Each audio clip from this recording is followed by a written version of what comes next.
Hello everybody and welcome to another live stream, to another writing live stream. Now there's a comment that is pinned, needed to be pinned, there it is. It's Wednesday and that means we are writing for the next 3 hours. Hopefully we're going to be writing a little bit more than Monday. I don't know, there was a weird one. There's so much stuff that I sort of realized that I needed to figure out with where we are in the story, right? That I sort of hadn't thought about how we would go about doing stuff. But here we are. I think I did a little bit of writing yesterday. It wasn't anything much. It was just a page. But I've been so tired this entire week. I swear, today I went out to like a meeting for an internship that hopefully starts next week. Yay me. But I came home and I was just like, okay, what if I just lie, like, you know, have a little bit of a nap, 20 minutes max. It's going to be fine. And then I woke up, and then I thought, nothing. Okay, I don't think I can fall asleep. And I looked at my watch, and an hour had passed. And I didn't realize it. I had just fallen asleep straight away. Isa Lauren is here. Hello, I'm here to derail as usual. Yes, awesome. Good to have you here to derail me, Isa Lauren. That's what we like to hear. But anyway, yeah. So I probably need to go to bed a little earlier tonight. Not that I won't be streaming for about 3 hours, as is scheduled. We'll see how everything goes. Anyway, where did we leave Vespa last night? Hey, Flays Flame is here as well, saying hello, streamer. Good to see you, Flays. I hope you're doing well with your space opera. What am I doing? What are you doing? Well, we're just about to write, aren't we? So last time we sort of so that was Monday, right? We sort of had this little bit of a, well, not really a conundrum, but just a little bit of a how we wanted things to progress in the chapter. So right now, Vespa has been all confused since she got back to the world of the living. We have had Lemon, who is talking to her, and she understands what Lemon is saying, even though she haven't quite realized it yet. And it's of course dark, and she's talking to Ronean, because she's back. So we sort of had this natural progression where we wanted Vespa to find some light, some torch or something. Stuck, grounded. Oh, are you stuck in your space opera? Or was it something that I said? Anyway. Yes. Yeah, so we had this. We of course need Vespa to be worried about stopping Squire Ronean. We need her to be able to see again. And we want Ronean to tell her to lift the Warhammer that she couldn't back in chapter 7 or something like that. No, you? Well, I wouldn't say I was stuck yesterday. It was you is me, is me. Wow, okay. Someone is feeling it today. I wouldn't say I'm not stuck. It's just like there's a little bit of a natural progression of things that I sort of felt like I had to give a little bit of a thought last time. And then yesterday I wrote like a page, which was all well and good. So that's where we are. And I think we're just gonna jump right to it. Yes. So right now, why don't we start here? Here. As Vespa racked her brain trying to think of any light source that might still be down in the catacombs. In the catacombs. The rest of her senses slowly began to rejoin her. The cold crept in on her, as her fine tunic did not provide much defense against it. It was summer after all. The cold was, however, mostly kept at bay by the sweet singing of Lemon still in her arms. There were no words to her song, just happy and content whistling. My table is full of other stuff. Just happy and content whistling, letting Vespa know that she was indeed alright. Vespa frowned as her nose began picking up notes of foul odor from somewhere behind her. Now that she was aware of it, the notes began to amass, until they finally assaulted her nostrils with a stench of rot. What was that stench? Where did it come from? Vespa pinched her nose with her armored hand in an effort to defend herself. She shuffled around, turning herself and Lemon towards. There's a bit of much of herself and herself here. Lots of repeating here. Lemon towards what she was pretty sure would be the wall by the broken staircase.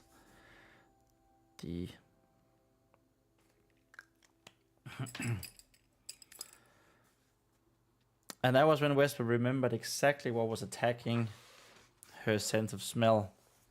A little bit much repeating here, I feel like. The rotting lunch from when she had ventured down into the catacombs for the very first time. It was still sitting in her pack by the wall. Again, we repeated by the wall so much here. Repeat.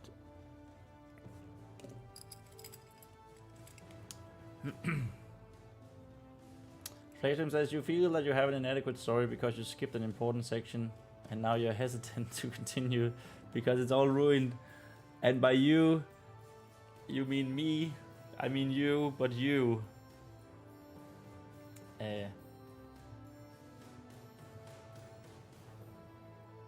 I'm guessing that the reason for him is feeling a bit bogged down. Honestly, it's mostly, it's much more, I think it's just because I had a lot going on leading up to a carnival here where I live, and that was Saturday, and I didn't sleep much before or after. And it's just sort of, I haven't caught up yet. That's why I'm feeling bogged down, to be honest. I hope yours is going. I do hope that you don't feel like you have an inadequate story because you skipped an important section and now you're hesitant to continue because it's all ruined.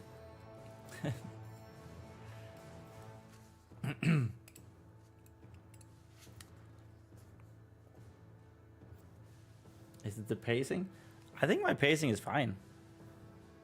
Or is it the pacing in your story? I'm very confused what's going on right now. I don't feel like I've been complaining about what is happening. I just said I was tired. So, I don't know. Anyway. By the wall. She always meant to pick it up and throw it away, but had never gotten around to do so. Her sister would have been so mad if she knew. She hated when Vespa let her things and chores just sit there to be forgotten. Let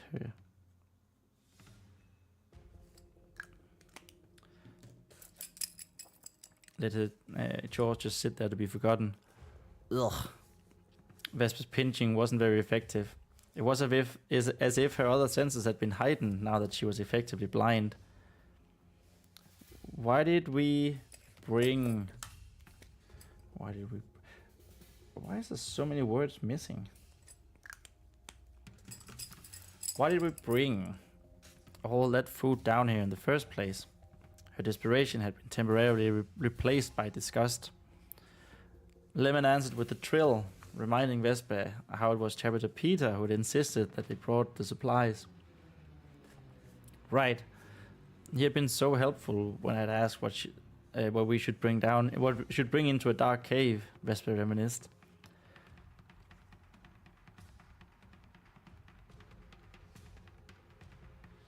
These so.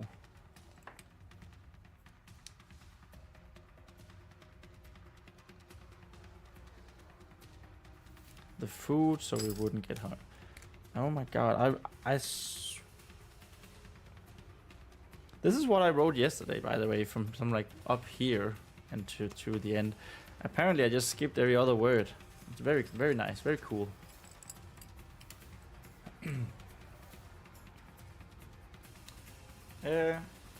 Lauren says, Thomas says, in my interpretation, at a kind of transitional chapter between the calm one and the more heightened last chapters. That's just how that is. Pretty much spot on. It is a little bit of a breather before the last chapter, before the climax chapter.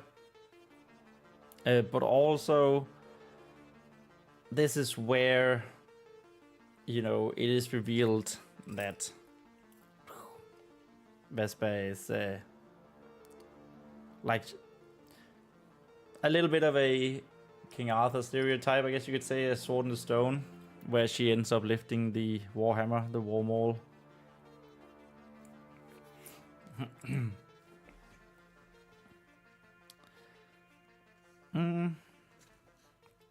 Right now I'm mostly wondering why I skipped every other word yesterday.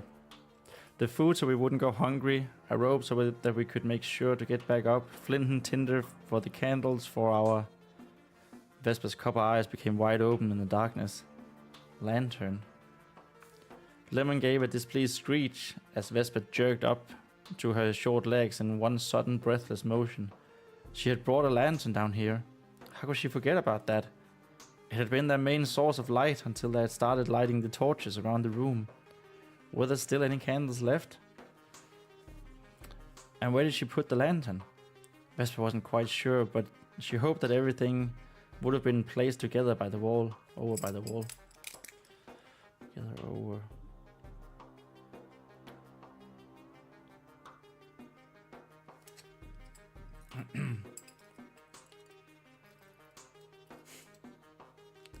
Who's that? All I see is a streamer. Number 9.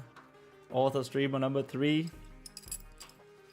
Thank you for the support, dude. Somehow forgetting for a moment that everything was completely and enveloping. Somehow forgetting for a moment that everything was completely and enveloping darkness. Completely and enveloping? No. Just complete enveloping darkness. There we go. All around her, Vespa took off sprinting, a decision that she regretted after no more than 3 steps. Ow! The outburst echoed through the catacombs and beyond as Vespa ran her foot straight into the low floor tomb of what she was pretty sure was Hun. That was the dwarf. The dwarven warriors should probably... Yeah. Should probably be said who she was. Dwarf warrior.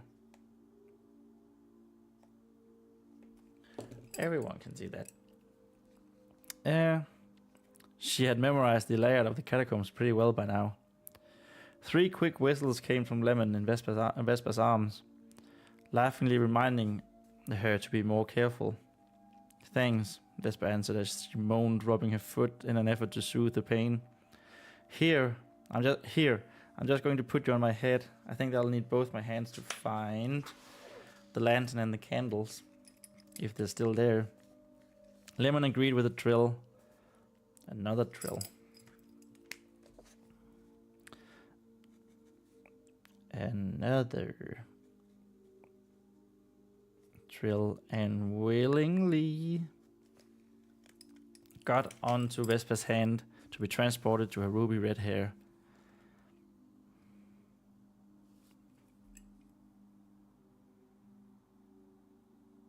This Vespa was much more careful.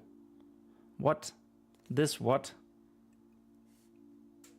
Oh my god, I can't believe I wrote this yesterday.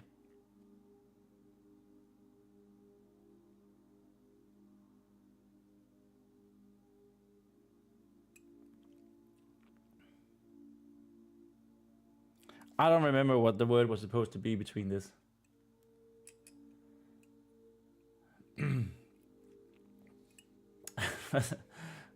Isolora says, I see Flays sitting in front of a wall with numbered monitors, all showing different author streamers. You aren't half wrong. Author Streamer 2 is currently streaming at the same time. Author Streamer 1 has been absent for a while. Isolora, I think you're right. This time is probably what it was supposed to be. This time Vespa was much more careful. Arms stretched out and moving from side to side, up and down. Yes, thank you. Oh my god. Yeah, we're just gonna this time. I mean, it made sense when I wrote it yesterday, and it makes sense now. Thank you. It's like 1117.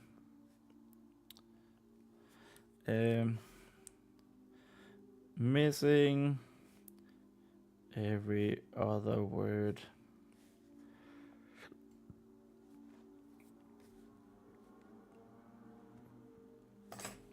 Can't remember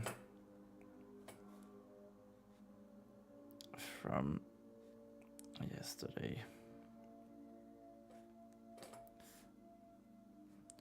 Can't remember my own writing.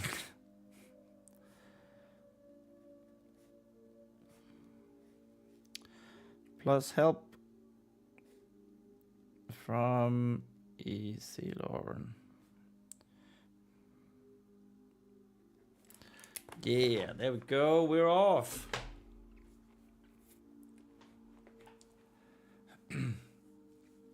This Vespa, this book has a cinematic universe. Oh, you will be surprised. Please blame what I have planned. The multiverse. I love multiverses. They're amazing. I can't get enough of them. Honestly, Into the Spider-Verse were pretty cool. Yeah. But that was just about it. Or it's the words of some person who barely knows the language and talks about others in third person. True, true. Now this, yeah, it's like a narrator who is narrating multiple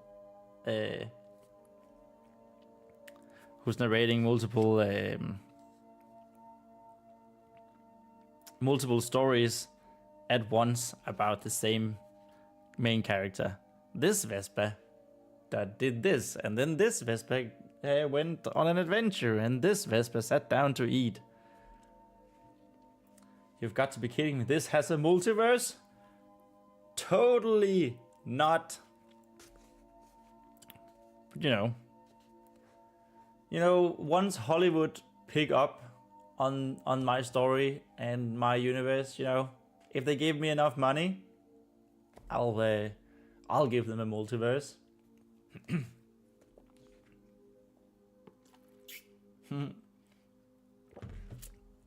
There was this man named Stanley, a good old Stanley Parable.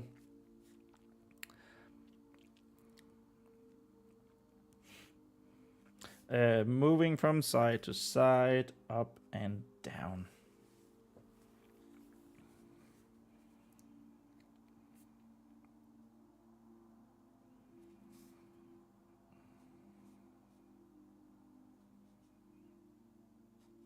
To make sure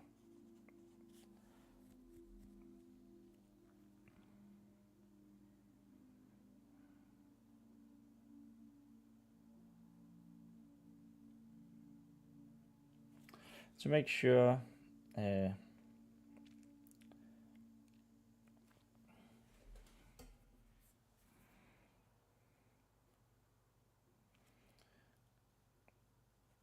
she moved around unscathed. Around unscathed.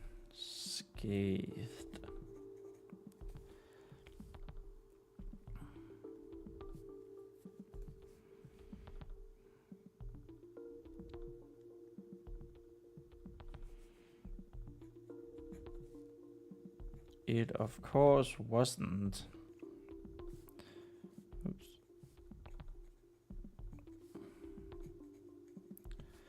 Wasn't that the catacombs?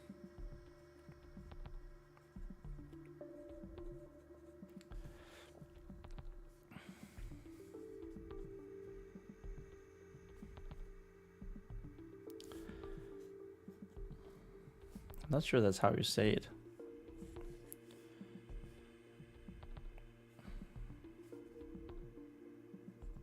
Phrasing. The catacombs were filled with much. Besides the tombs and some shelves by the walls. Besides the tombs,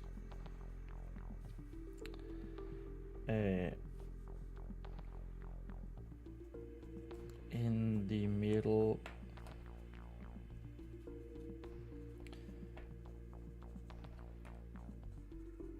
and some shelves climbing the walls.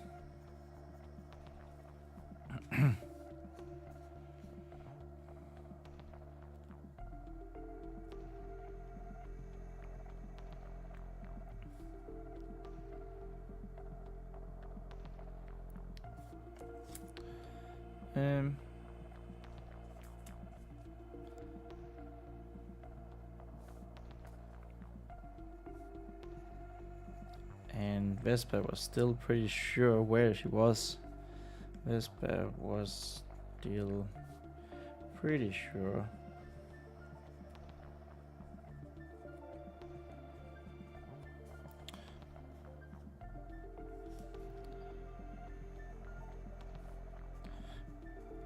Where she was located in the room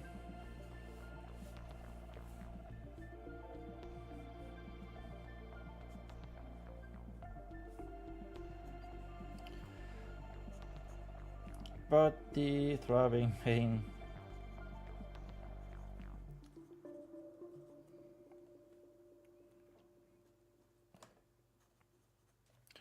in her right foot demanded it.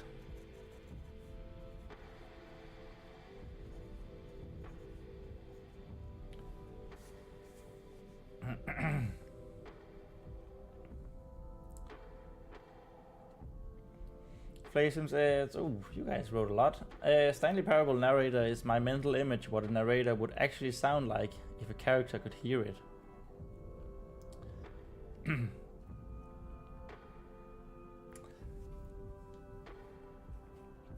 I never thought about that. I just thought it was quite unique because it's so fourth wall breaking, right? You don't see a lot of those types of stories. Undertale had a little bit of it with Sans commenting on stuff you did. Of course, that was not a spoken commentary, but a written one. But yeah. Lauren says we don't want to follow Sanderson too thoroughly. Wow, thoroughly is one of the strange words. Yeah, it is. There are some silly words, or they look silly when you write them thoroughly. With the multiverse, I mean. Pre-anti-penultimate. I choose you as a mildly interesting word, I know. Pre-anti-penultimate.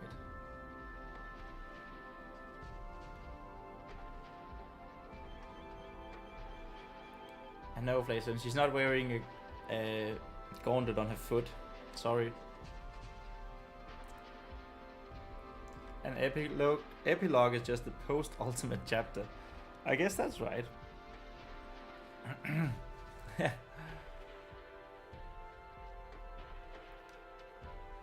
Pre-anti penultimate.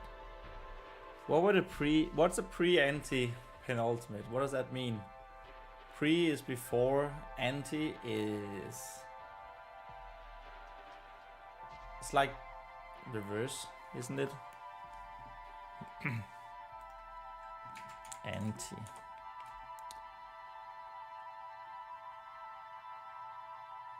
Oh, that's not at all what I thought it would be.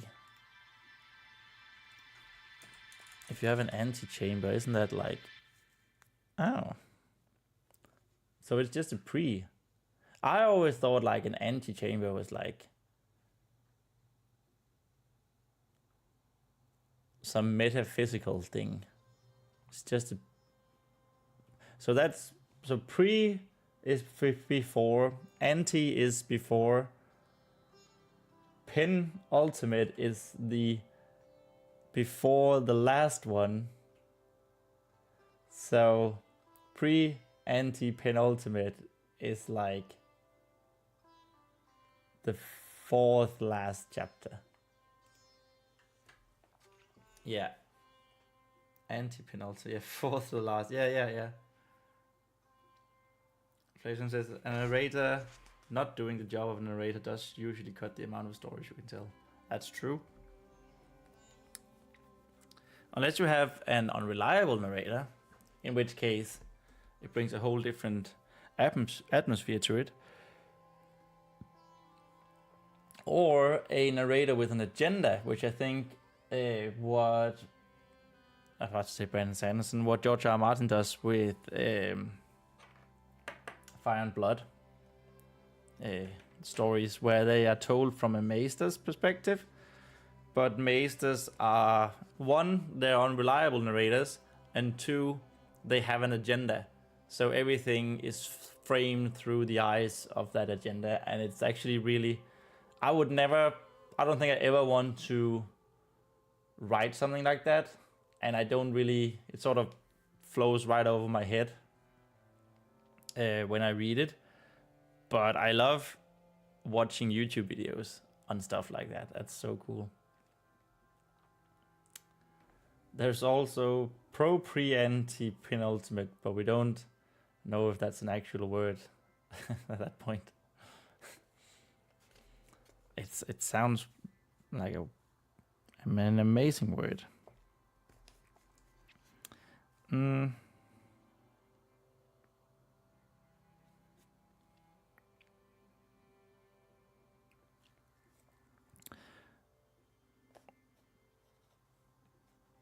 But of course,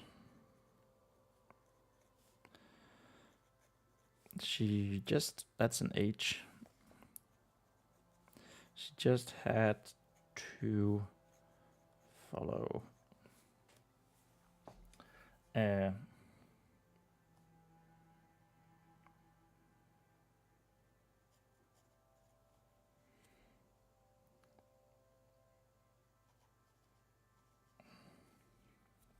To follow the smell.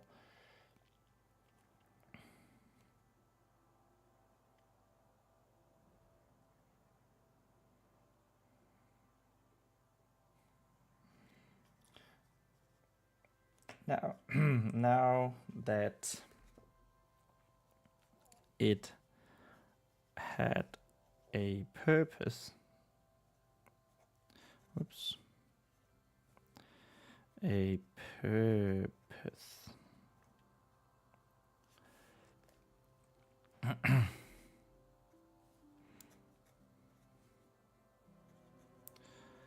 The stink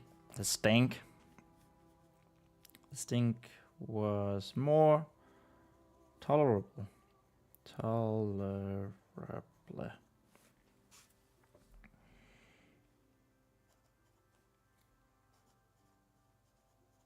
As Vespa slowly made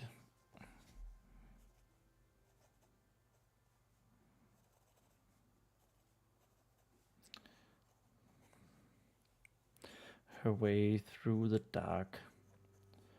Through the dark. Whoa.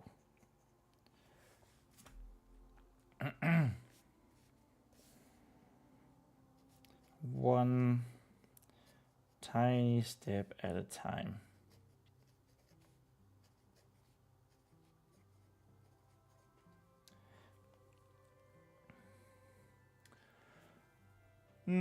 Hey, words decided if we use them enough. Shakespeare knew what he was doing, sneaking an entire dictionary for people just to understand his story.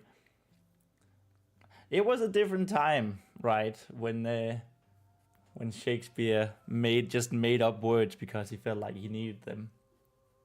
But I guess it is true. More book plus prefix thought. A meta chapter would be a chapter about chapters. A super chapter would be a chapter containing chapters. A sub chapter would be a chapter in a chapter. Damn. Yeah, a super chapter just sounds like a volume. That sounds like a book. Yeah.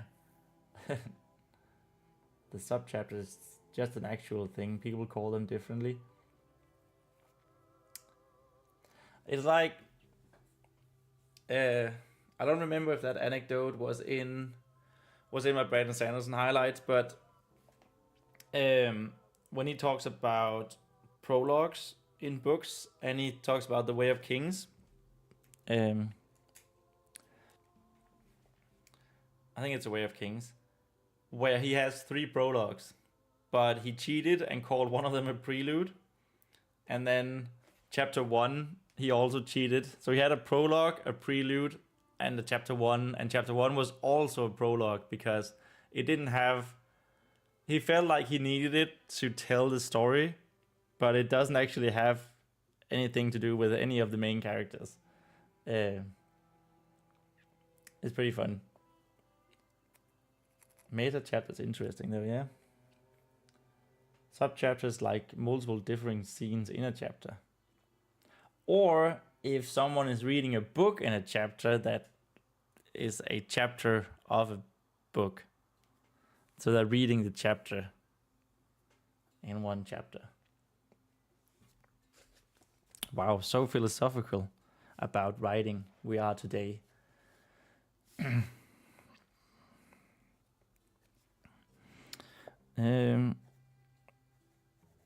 Did you find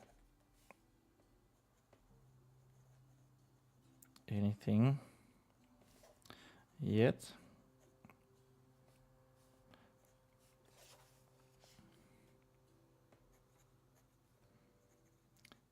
Renaid asked.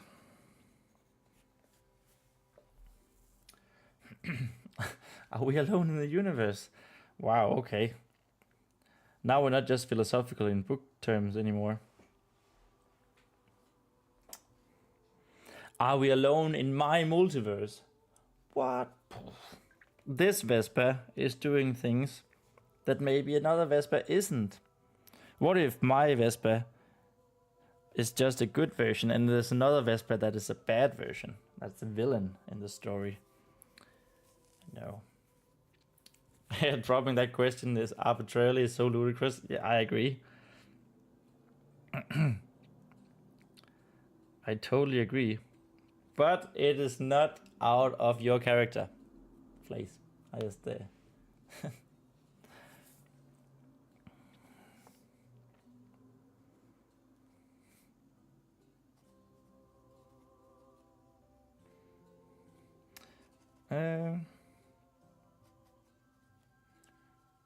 he had been waiting patiently.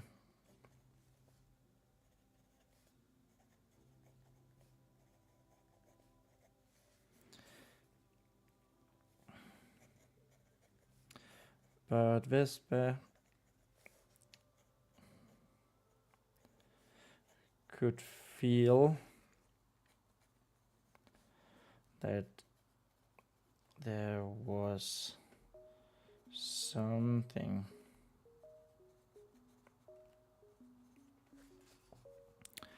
Pressing on the spirit's mind.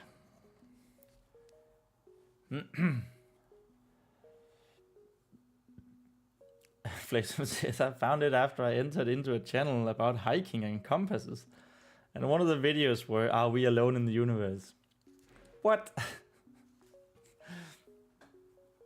I mean, I can see if you're on a hike somewhere and, you know, you get away from all the light pollution and you see the Milky Way and all the stars and all the glory. And that's when you start to think about these types of questions, right? But yeah. It's surrounded by compass guides and climbing without getting tired. In the midst of it, I just, are we alone in the universe? Maybe we should title this or another live stream that, are we alone in the universe?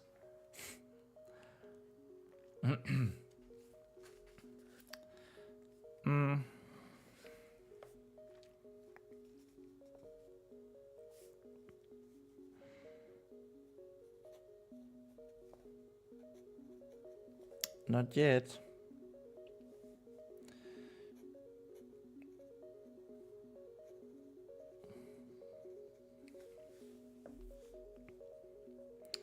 The answer was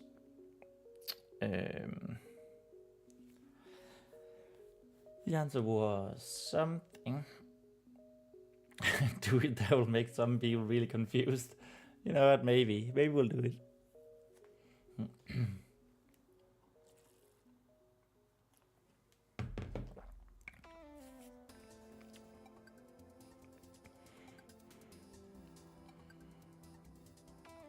Maybe we'll do it next time.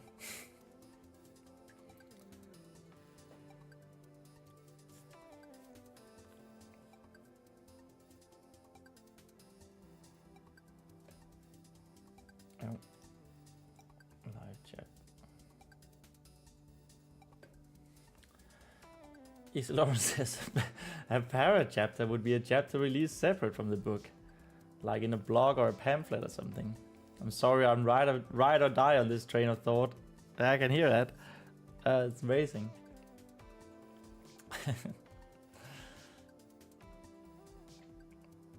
But isn't that para chapter almost like a prologue then, or an epilogue? Because it's sort of not in the book, right? I mean, it's sort of a thing to the story you're going to.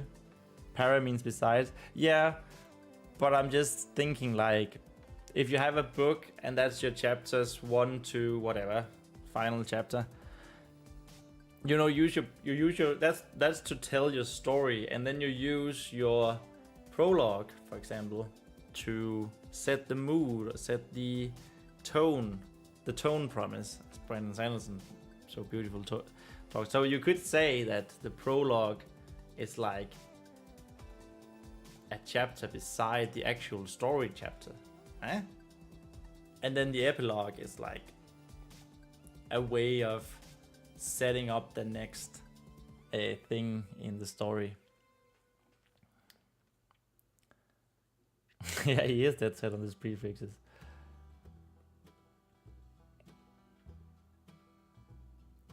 Flakeslam, I have hello streamer, hello another viewer. What are you doing as default settings, and now are we alone in the universe? Well, I'm looking forward to that. Then to that tomorrow, the Monday stream, Flays.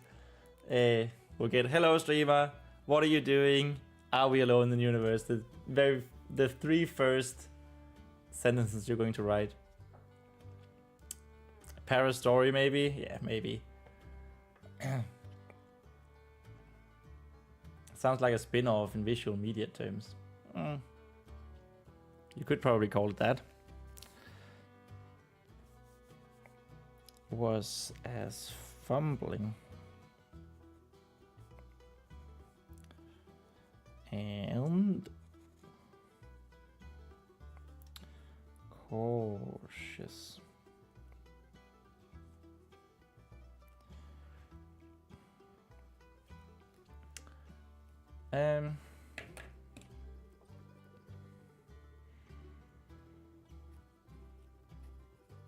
As her arms. Fumbling and cautious as her arms.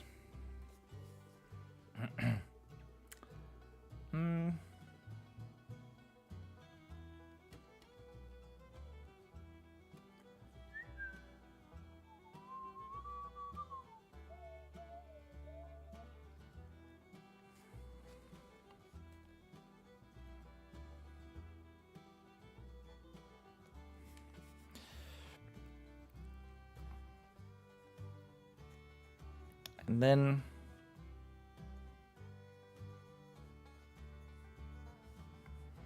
suddenly Vespa felt the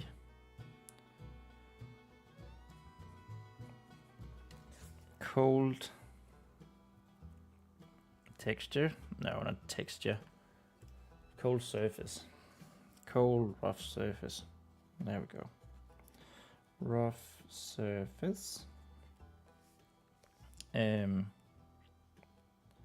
of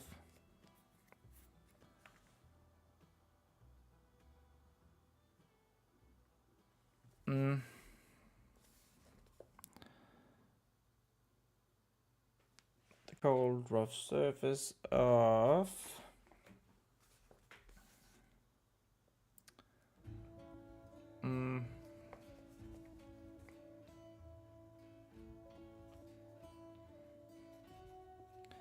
the black stone wall.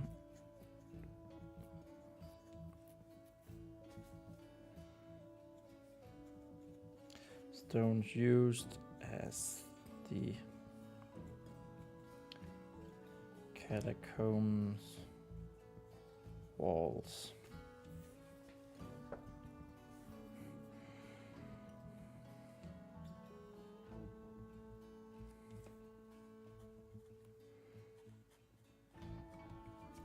She slowly squatted.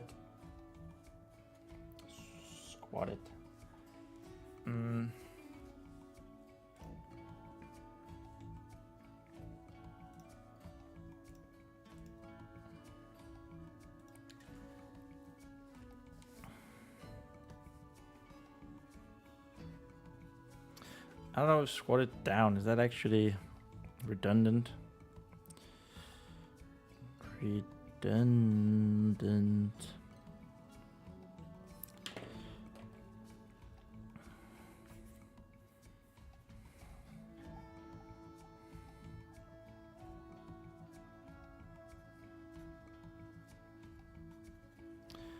Holding her head straight.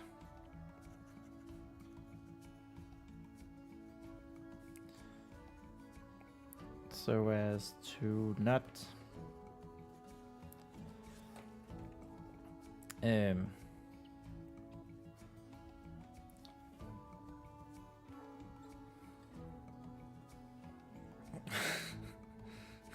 long as there's a non sequitur, it's always fun. Hello streamer, how's it going? Do you trust cannibals?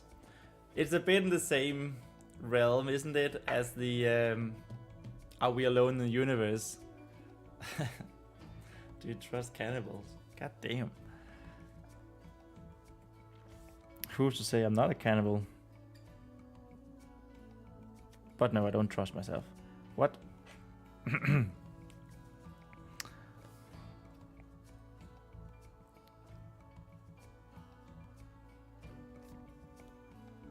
As to not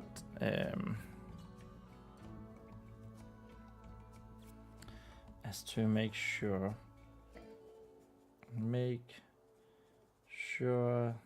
that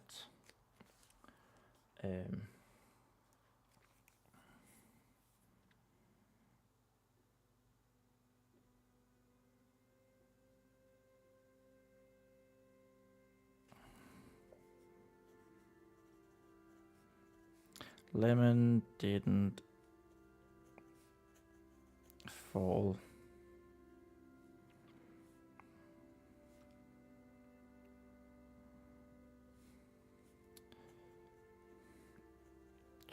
In any case, the little yellow bird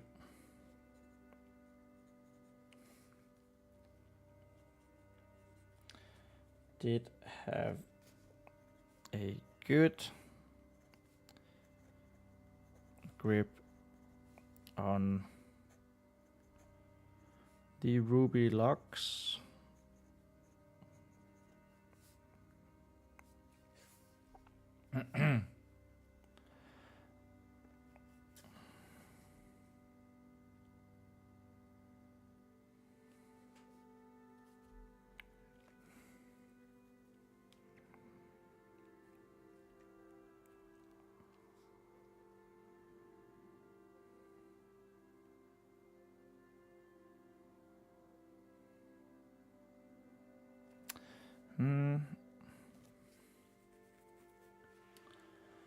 Paladin says, I used to have this quote, why is Bilbo invading Helm's Deep? Is a quote to break a trail of thought, and Are We Alone in the Universe serves the same purpose, lol, with less absurdity. Why is Bilbo invading the Helm's Deep?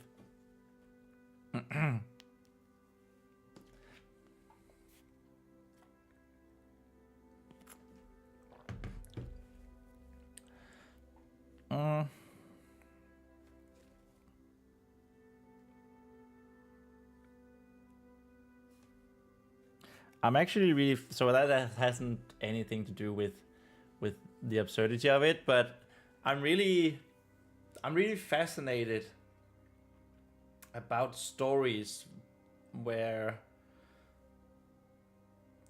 the good guy, the protagonist, ends up becoming the villain through something.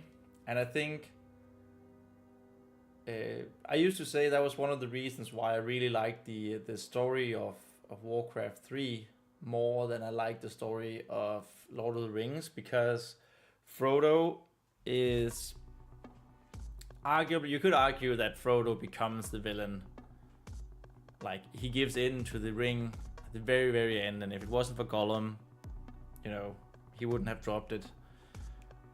Unless Sam threw him into the fire, which would also have been kind of fun. But in the Warcraft universe, you have Arthas, who is like this on his way to become the greatest power of light, warrior of light there ever was, of everything good.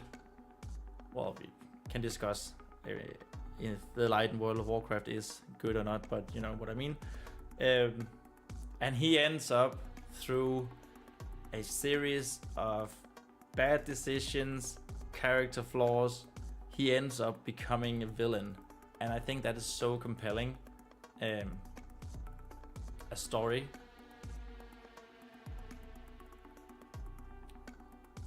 It is much funnier if you have the meme voices in your head again. If you're willing to find this, why is Bilbo made in Helm's Deep quote? It's from a meme video where Faramir doesn't know how to read maps. It's kind of funny. But yeah, back to my train of thought. That is something that I'm very, very keen on.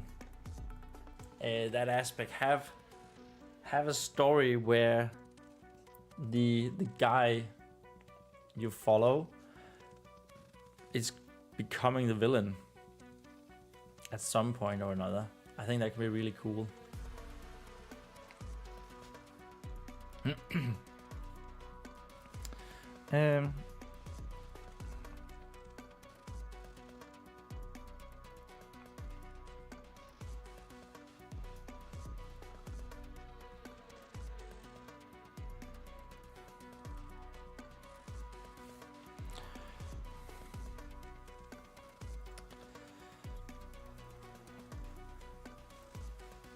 The rotting stench.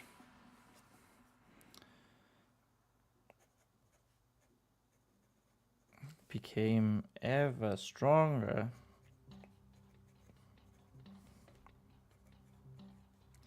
Now that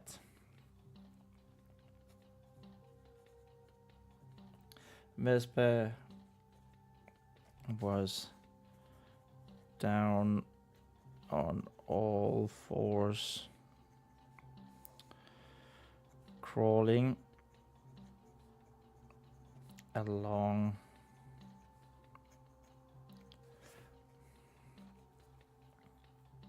the wall. Wow. Crawling along the wall.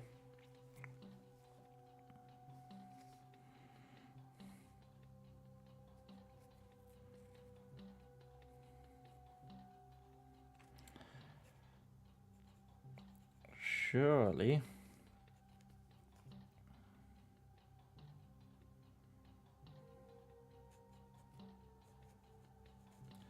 I left the pack somewhere.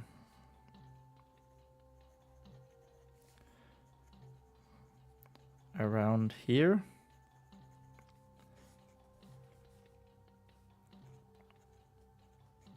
She thought.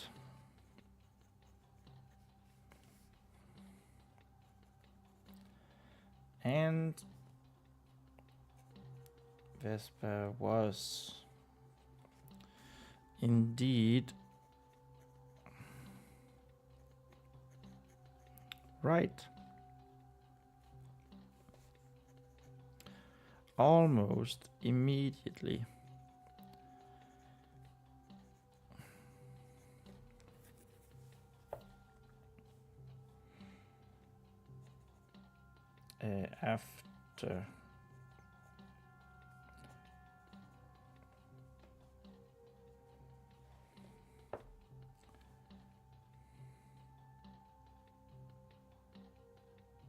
After thinking that thought, that sounds so weird.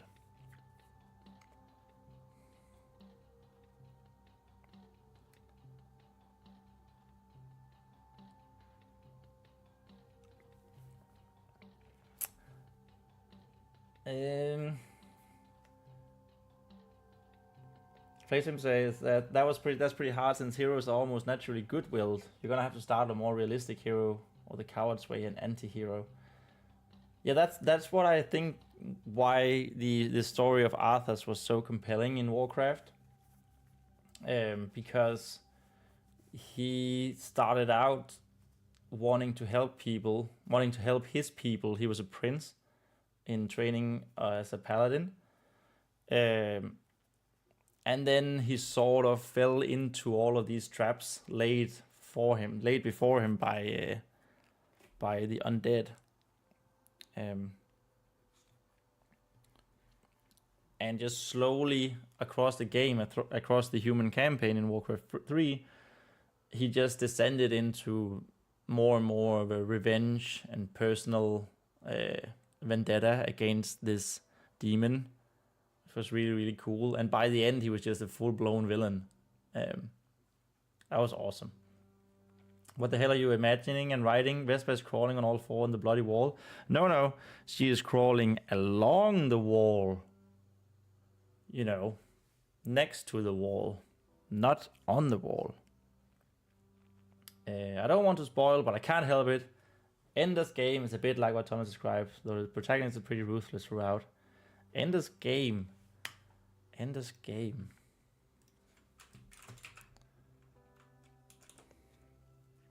Okay. I remember Brandon Sanderson talking about Ender's game in one of the lectures. That's kind of cool. Maybe I should watch that. Just as I said, you make a realistic hero and anti-hero the easy way, along the wall on all fours. Yes, she is on the floor crawling as the wall as a guide, you know? It's not difficult. Oh, there's a book called Ender's Game. Oh. Ender's Game book.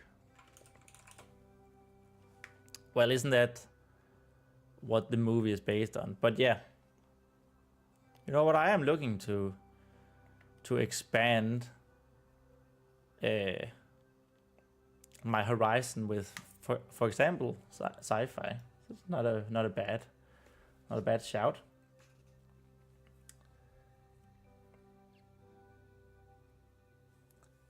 How are you crawling on all fours along the wall? You know what? You are confusing me so much right now that I'm going to make that a comment and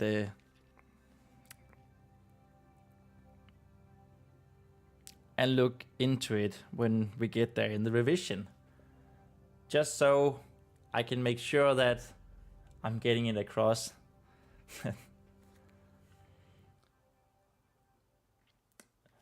Hey, Inko Sinkosi. When you say along the wall, it implies on the wall. At least that's where my mind went. Interesting. Welcome to the stream, by the way. And that might be true. It at least is confusing Flay's Flame to such a degree. He keeps harping on it.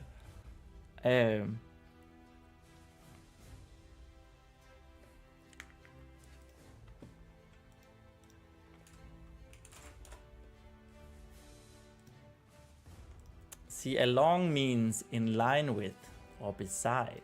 So I think I'm correct here. But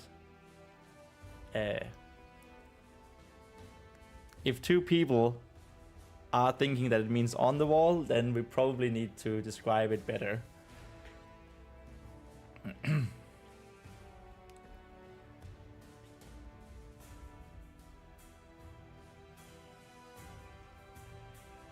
No, the sentence means something in subtext. Crawling on all fours and near a wall. The brain immediately connects the dots and imagines it as her on the bloody wall on all fours.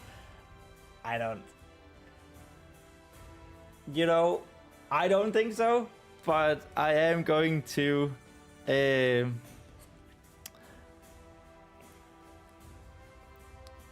better description.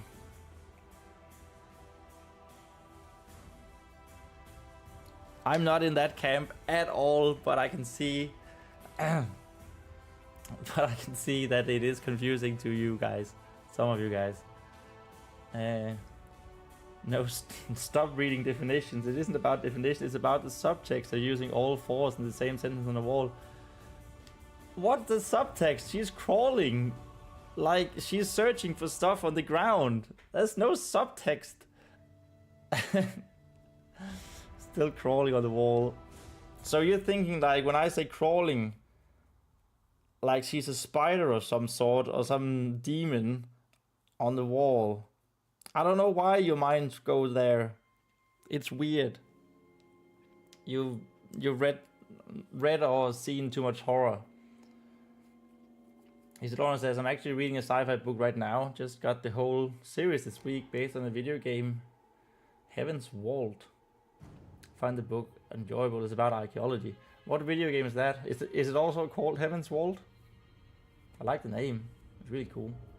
I'm also already familiar with the gamer stories, so it's very easy for me to follow along. Ah, true. Cool.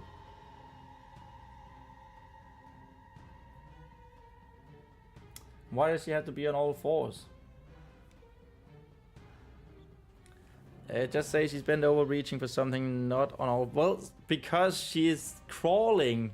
That's not... I'm not gonna discuss it anymore. I got stuff to write.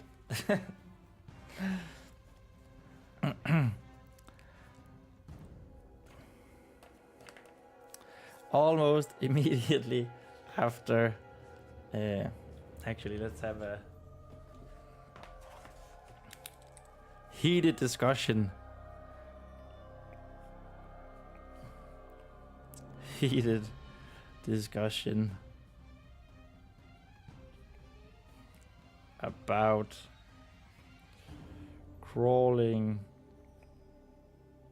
on all fours.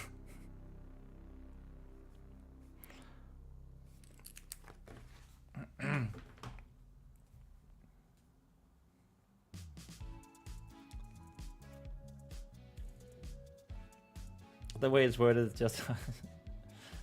I'm not saying I'm not writing awkward wording, but it is just the first draft. It's all right.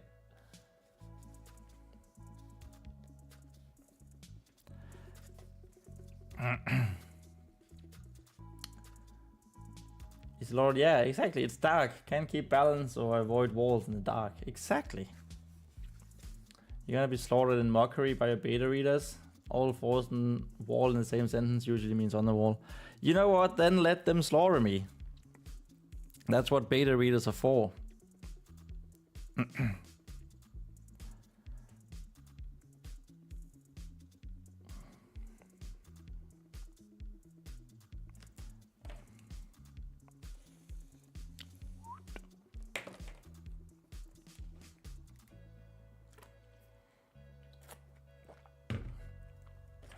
Also, like we say, this is the first draft, and first draft, it's okay that are a bit shit.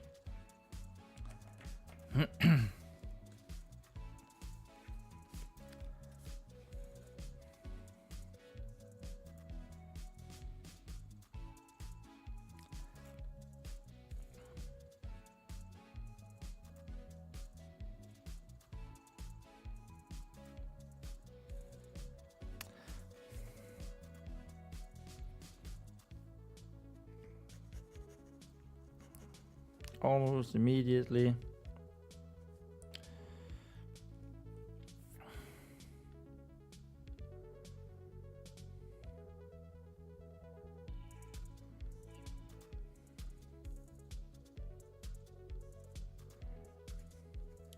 Her hands.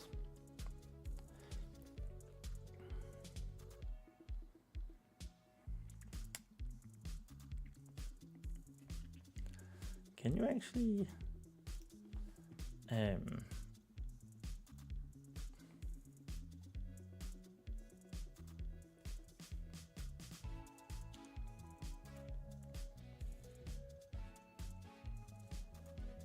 no. Okay, I was just looking for something.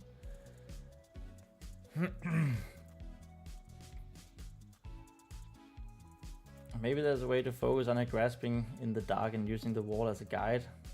Specifically, conquers confusion, even if it's a bit wordy. Yeah, well, look at it. I'll look at it in the revision. It's accidental subtext, the lack of words creates and pushes you to the idea of her crawling all fours on the wall. Again, I don't agree with that at all.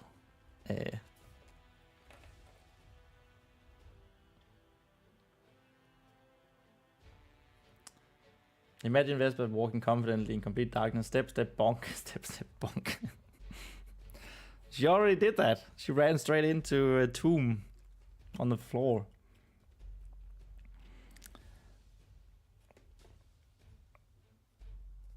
Her hands finally.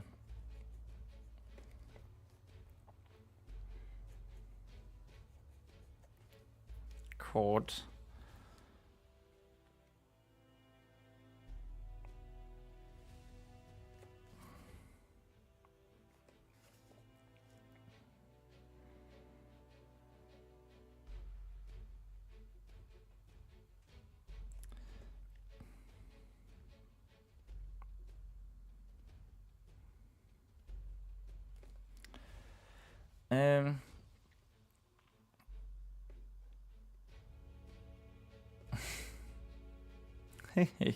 Gauntlet foot, yes.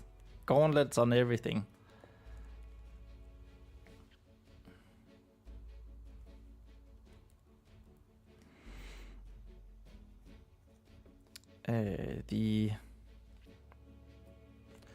What on earth were packs made of? Like pouches.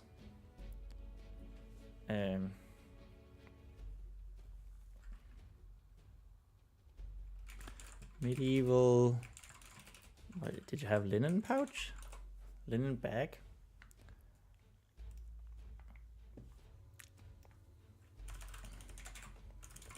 No, I meant bag. Alright, we can use that. Canvas, leather, woolen, linen, yeah. Ingos and Cozy says, sorry, I'm new and curious. What do you get out of writing your first draft in pen? I never tried it, but it seems interesting watching you do it. Do not apologize for being new or curious. I think it's amazing that that you're here and you're asking. There are a couple of things that I get from this. First of all, I just really like the physicality of it, like being able to go back through the pages and see all the things that I've written. Just feels so good. And you know, I immediately have a physical copy of my book, even if it is the first draft. So that's cool. It just feels amazing to write with an inking pen. Secondly, I actually have a video on this, that it really benefits your cognitive, your cognition, your brain, to write things by hand. You tend to think a little bit more about what you write. Yes, there's not everything, but you tend to do that, and you tend to memorize better what you've written. So it's really good in a learning context, actually. It's really, really good for learning. Then, of course, there is the fact that this is a first draft. So in order to prevent... Yes, exactly, Flame. Like, we've talked about this before, but it forces you to accept mistakes. There aren't really a lot of heavy editing I can do. So it forces me to always keep moving forward in the first draft, so I don't have to worry about going back and basically not finishing the story, right? Thinking a little bit more after the crawling on all fours incident is ironic. It's what I just said. Even though we disagree, I know it's a bit ironic. But yeah, so that's another one.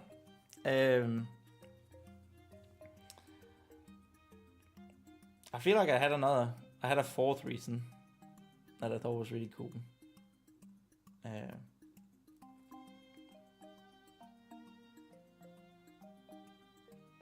But at least there are those three reasons. There's the physicality of it, the feeling. There's the no turning back. And was that only two? God damn it. I don't know, it's fun. It's really, really fun. I think it's really fun. There's not much else, especially like I can see myself getting better at, for example, cursive writing. It's just fun. Progress is visible, exactly. Empty ink cartridges.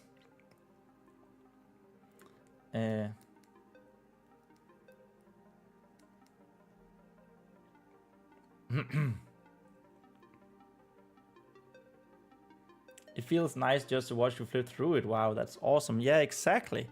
And you know, when you have, this is the third notebook, so I've already filled 2 notebooks with this story. So just, and I do pick them up from time to time and just, oh my god, why is there so much ink on my table? And just flip through.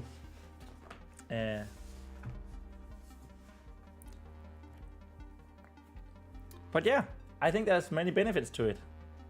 And it's awesome. I highly recommend you try it out. If you're a writer yourself, or even if you just like diary or note taking or dream journaling, whatever, just try it out. Get a cheap ink pen, some cartridges, and try it out. It feels awesome. How tiny are your notebooks? You should get some thicker ones. They are, is it 96 pages?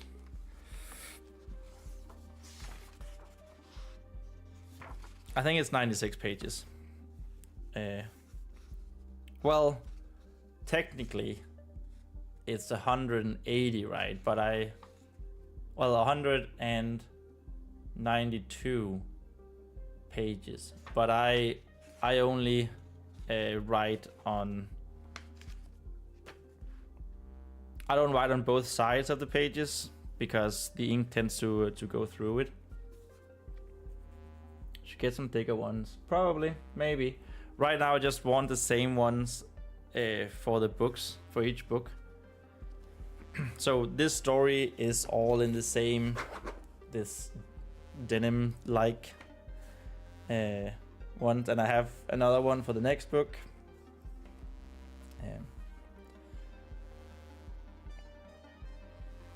And you know, I feel like it's also just a little different. Everyone is writing on their computer, and I am going to revise. Yes, okay, I just realized it.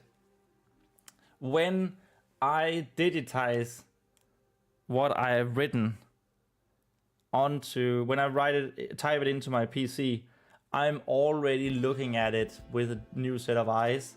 So I'm already doing the first revision there. And I found that it's actually really, really useful because I have to retype everything and not just reread everything. So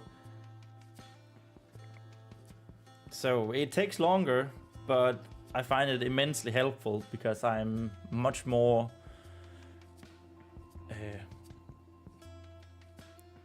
because I have to type everything again. Ingus and Cozy says, Isa Lawrence says, I think Flays needs to use the sarcasm tag more, and as me announcing my sarcasm, that ruins the fun. Or you could just think like me, and every comment that Flays Flame make is sarcasm, because that's I think that's where we are. Ingus and Cozy said, I will try it. I'm working on a book right now that is part novel and part graphic novel, and I'm getting to a place where I'm revising, but I'm kind of stuck. Handwriting may help. Thanks for answering. You know, that sounds awesome. What's your novel about? Your part graphic novel? Is it fantasy as well? As Lauren says, the difficult thing with the sarcasm in writing is that the tone does not come through, so it can be hard to discern sarcasm from earnestness. Exactly. But like I said, pretty much everything that Flays Flame writes is sarcasm. It's just the way it is.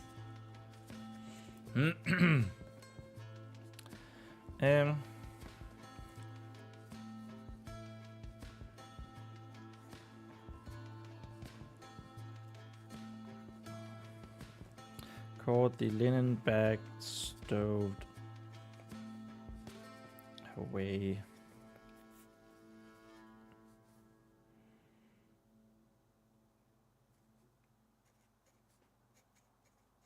So long ago.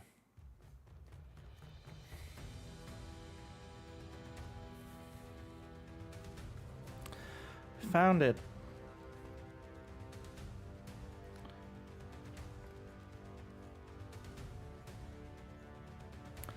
Vespa exclaimed.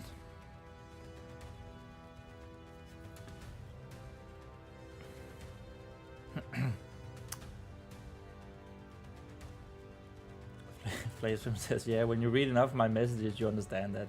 You give my words that sarcastic feel completely naturally. Ingo Sinkosi says it's a semi-autobiographical piece about all different types of artists and creatives working through their lives and the decisions to become being artists, despite the circumstances. So it's not fantasy, but I am working on a fantasy thing on the side, so this is still very useful. It's cool that you... Oh, thank you. It's cool that you stream. Thanks. That sounds awesome. I love that you have multiple projects here. And honestly, I don't know if you watched the Brandon Sanderson writing lectures that I'm doing highlight videos of. Hashtag shameless plug. But he talks a lot about just trying different things and finding out what works for you. And be open to it not working for you. So yeah, just try it out, see if it works, if it's something you find interesting. And yeah, but it sounds cool.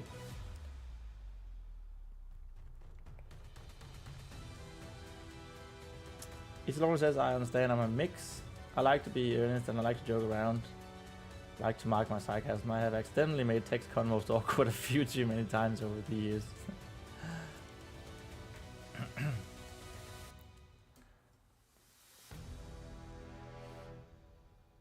A graphic novel? That sounds like something I could never write. I'm falling asleep writing fireballs and explosions. I can never truly write that type of stuff. A graphic novel, isn't that just like a it's basically a novel, right, with images here and there. I actually don't think I've ever seen an actual graphic novel. Graphic novel. Self-contained book in form of sequential art. Okay, so a comic would actually be a graphic novel.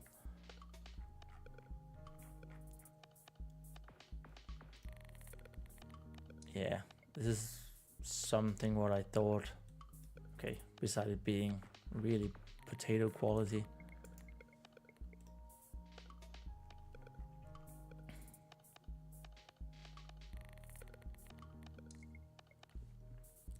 Not a good enough artist either.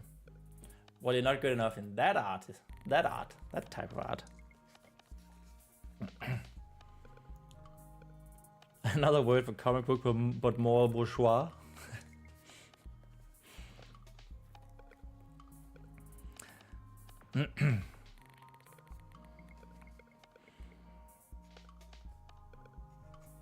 As she sat up,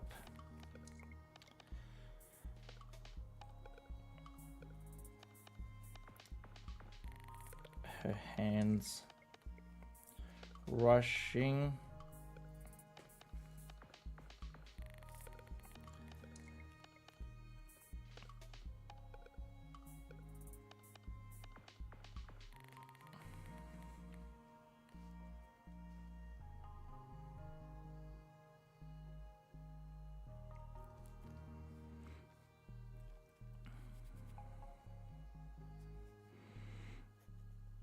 to find the bag's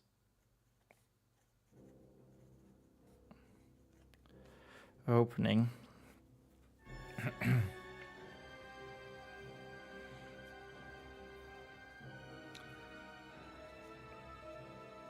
Lemon gave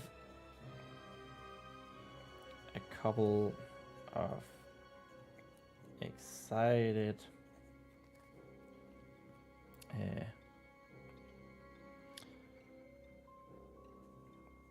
and loud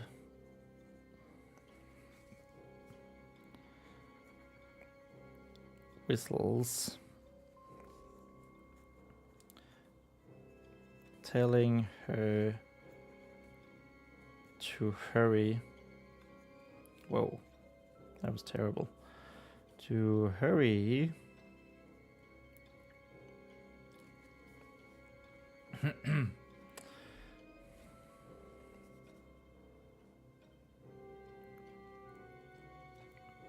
Telling her to hurry.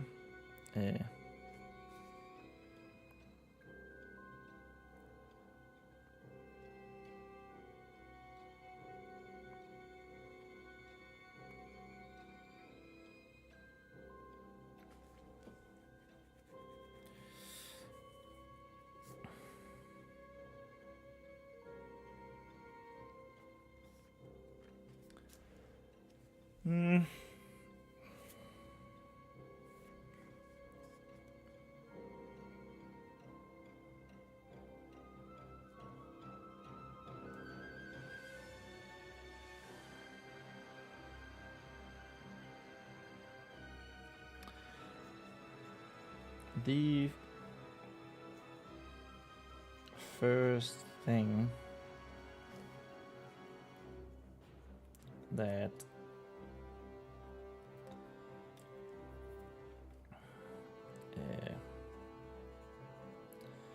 Vespa grabbed a hold of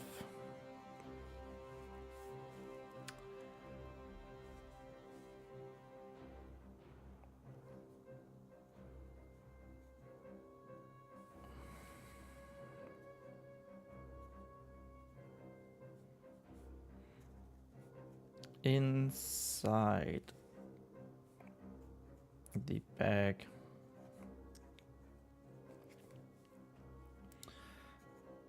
was both fuzzy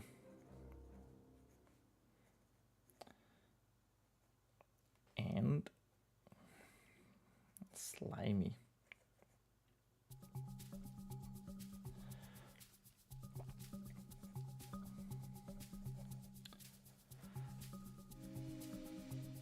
Normally Vespa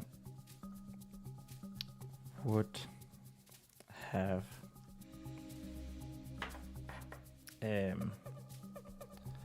retract,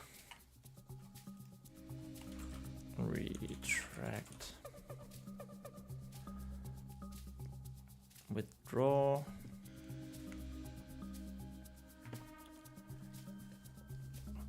would have instantly withdrawn.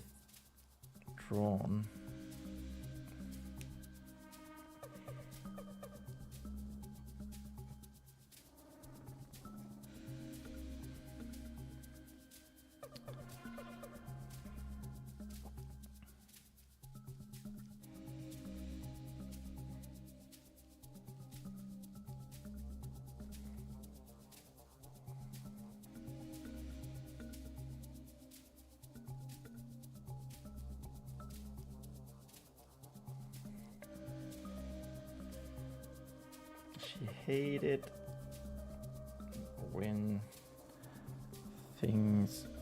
Did she? Did she hate it?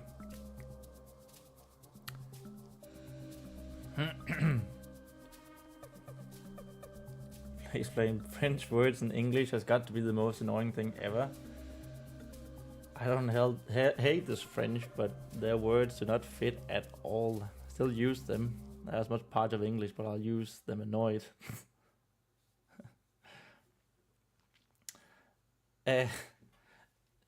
Yeah, there are so many words that have been like from French. I mean, English as a language, right, is made up, like it's a bunch of different languages mushed together, mostly French.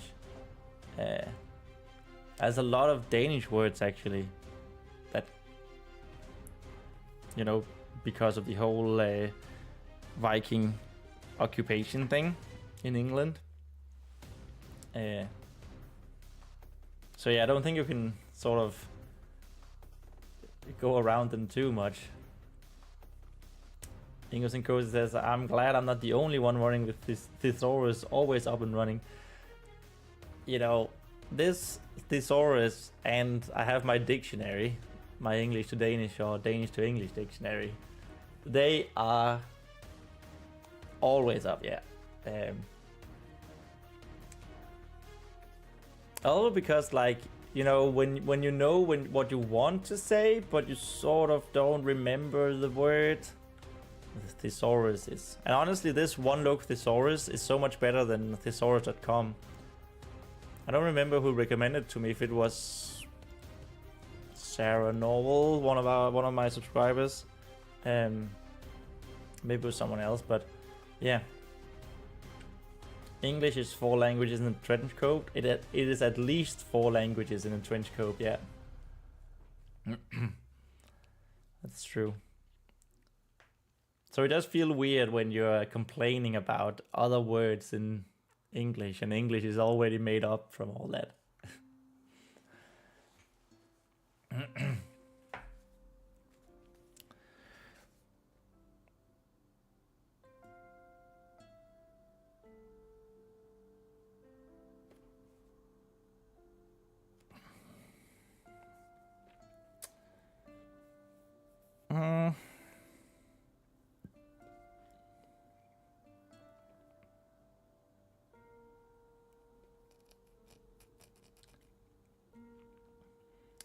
Yeah, East Lauren says every professional has reference material at the ready, unless it's menial or road work. Yeah, of course.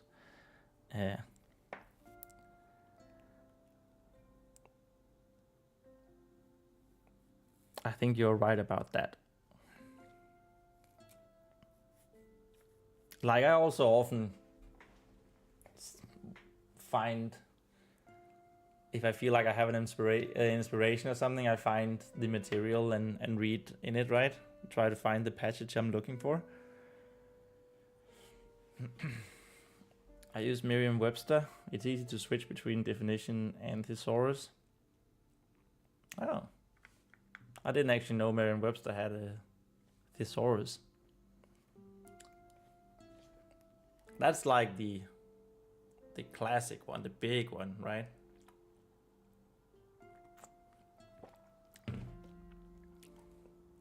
I don't know, I really like this one. That you sort of have the antonyms as well, and you can sort through them. You can have most similar, A to Z, oldest, so on, concept. Yeah, I really like this one.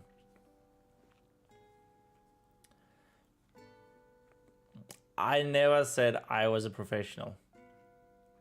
I'm just a hobby writer who's having fun. I'm having fun with all fours along the wall. Victionary. Oh, that's a good one as well. Yeah. I use Victionary a lot, like when I don't know how a word is spelled or what it sounds like. I think that's really nice to have.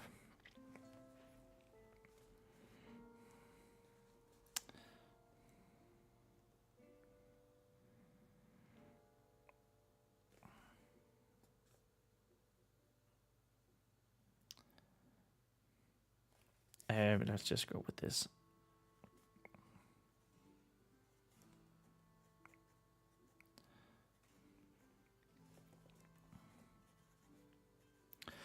Things were icky, but circumstances. Circumstances.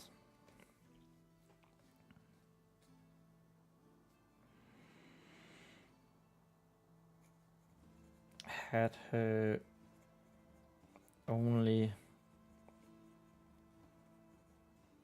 making a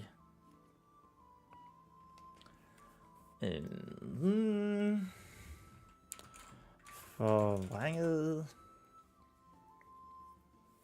distorted face. Distorted is not exactly what I'm looking for.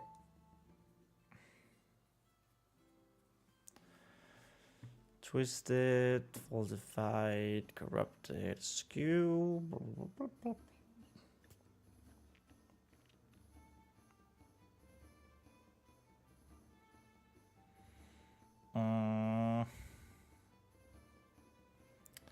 It's not exactly what I'm looking for.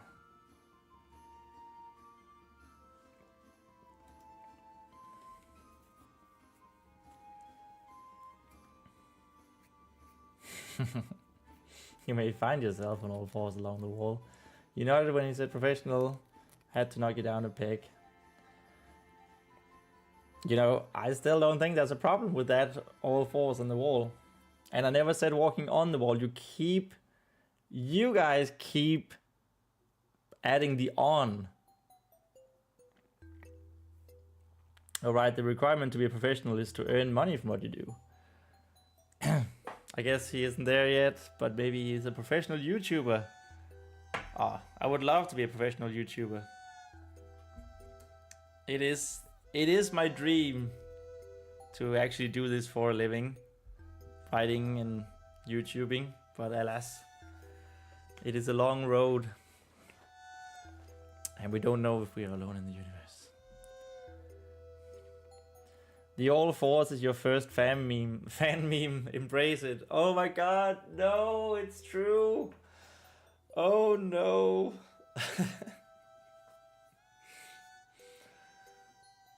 Okay, I guess it's true. Maybe you should just embrace it.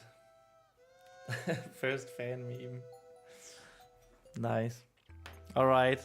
Alright, alright. I concede. I concede to you guys.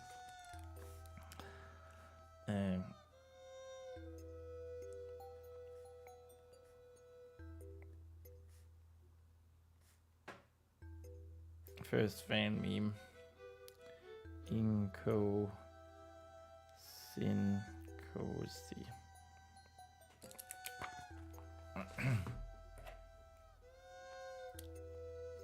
It's the angels and devils. No, that's not so bad.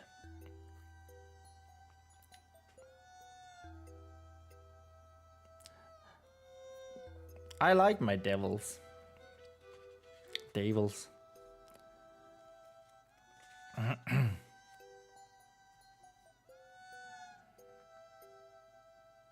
Which is also going to be a nod to the Golden Compass because she has demons in there.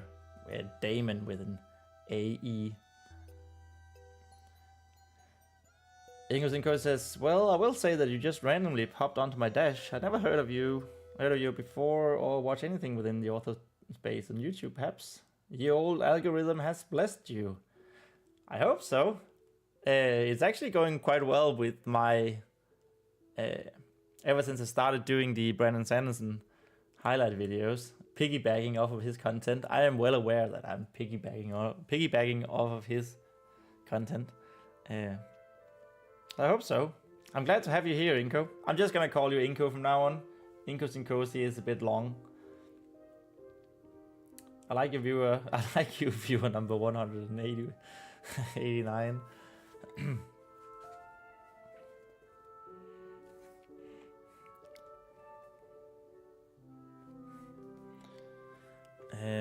Actually, I'm still not sure what I want to say here. Twisted. Contorted. That's a good one. Yes. Contorted face. Contorted.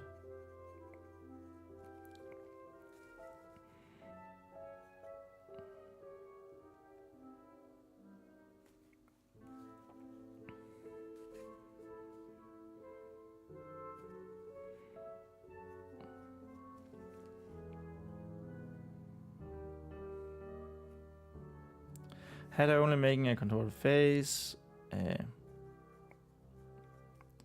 while she kept on searching.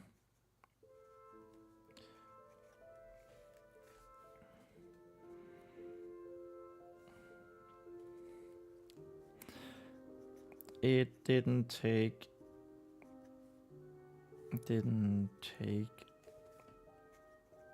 her long to find the flint and tinder either. That's an N, not an H. Damn it.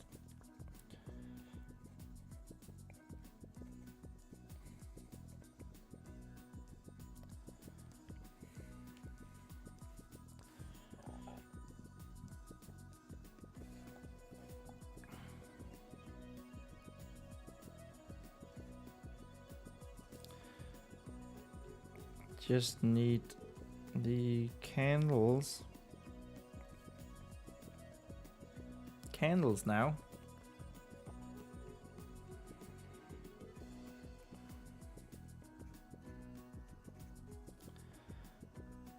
Vespa excitedly.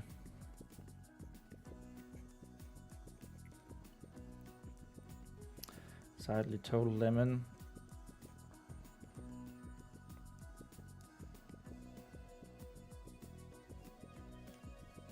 Who replied?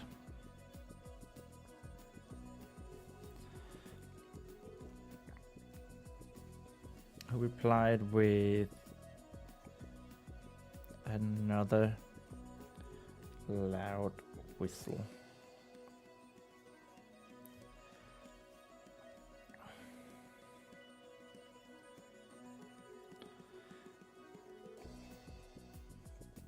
telling Vespa how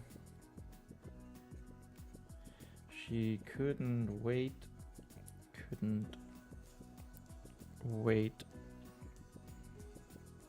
to see again. Whoops. Again.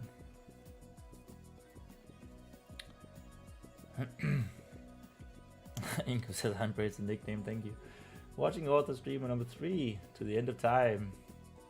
Ah, I'm so blessed to be author streamer number 3.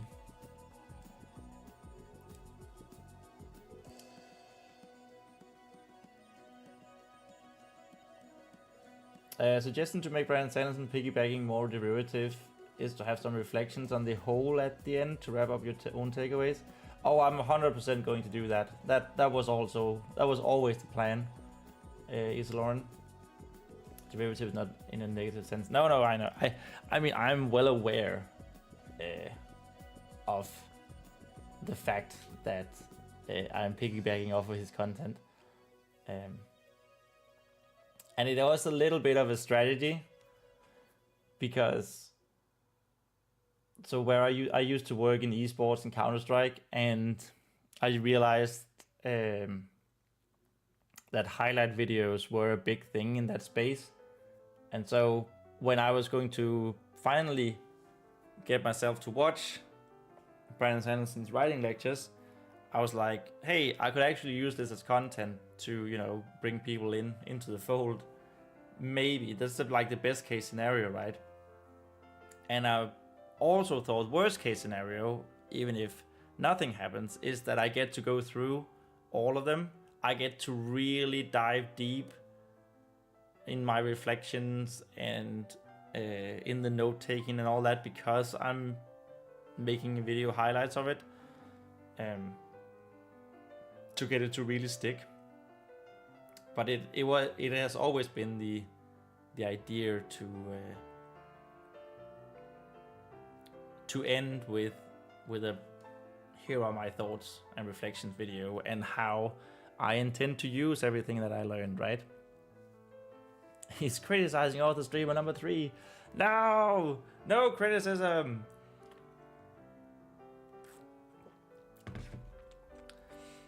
Inko asks, do you have any particular world that you're attached to or do consistent world building in?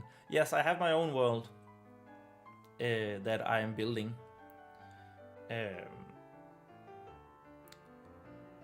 I don't have a name for it yet, other than Forgotten Songs universe. It's sort of the big meta title, the big title of it.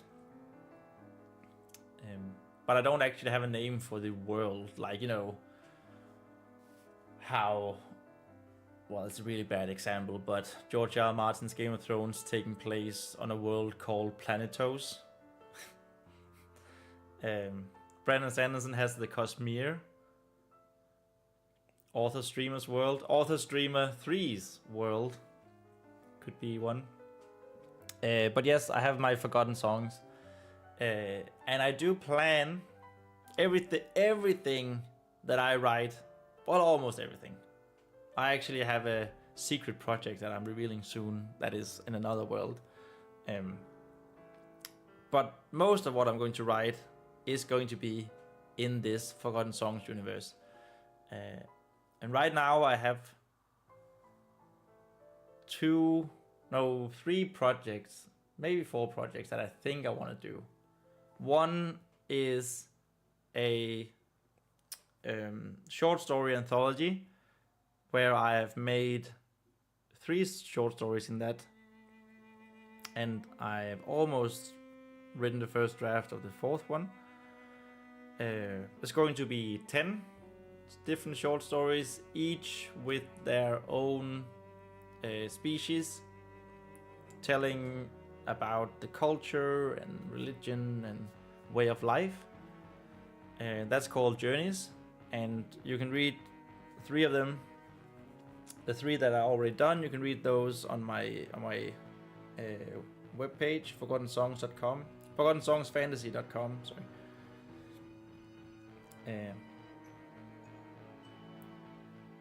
And then of course I have the Adventures of Vespa here, the Eveningsun Trilogy, that this is the first book. And I know at some point I want my magnum opus to be a children's story, akin to Brothers Lionheart, also in the same universe.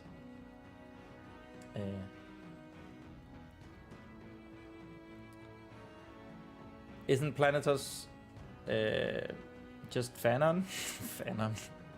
I actually think he has used the word Planetos, George R. R. Martin.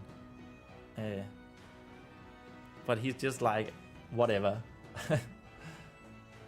He has also said that it isn't important what the world is called, like our world is called the Earth.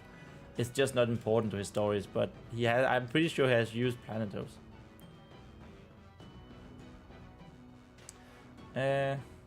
Savarudo Worldatos. Do you have like old school fantasy folk, elves, dwarves in your world, or is it more like fantastical folk stories via human exclusively? No, I'm very much into high fantasy. So I have the traditional ones. My first short story was dwarves. My second one was humans. My third one was dragons. Dragons is where I probably have a little bit, I stray a little bit from the normal template. I have two types of dragons in my world, in my universe, which is like you have the big great dragon beasts, and then you have more humanoid dragons who are much more intelligent, and they can't fly, but they can like glide.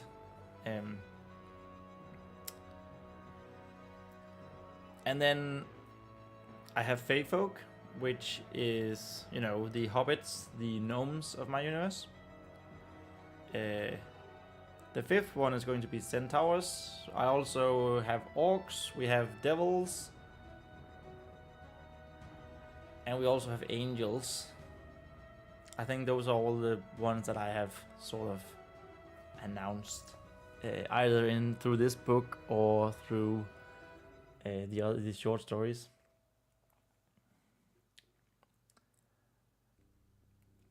So it is my intention to have this short story anthology be 10 short stories, one for each species, one for each fantasy folk. And right now I've almost written 4. And then this sort of took over. I was in the middle of, I was actually at the end of the 4th one when this took over, this book, and my channel has just been all about the book since.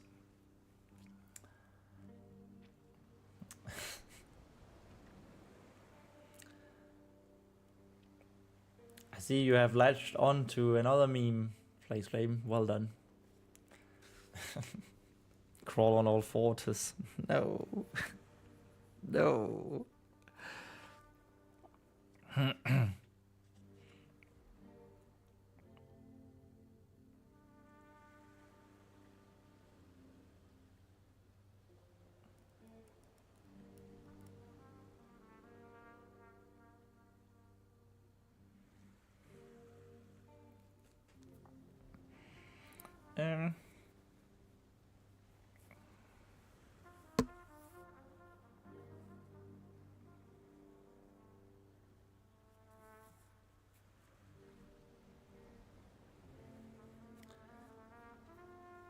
The only crawling I would like to hear is crawling by Linkin Park. Crawling in my skin. Yeah.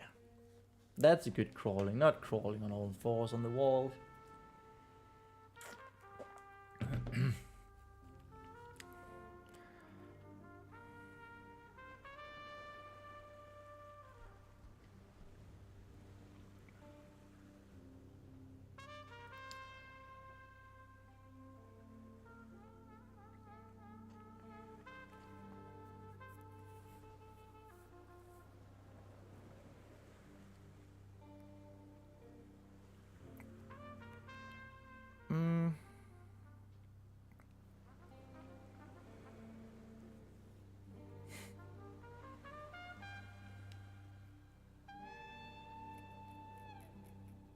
Like 3 twists could be Vespa revealed to be Spider-Man.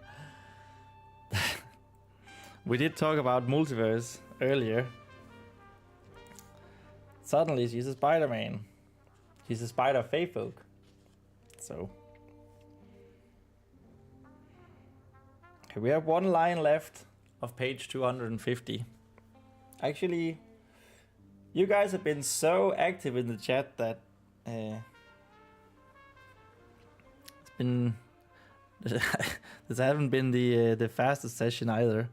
Just like one day. It's good. It's all good. I'm not complaining.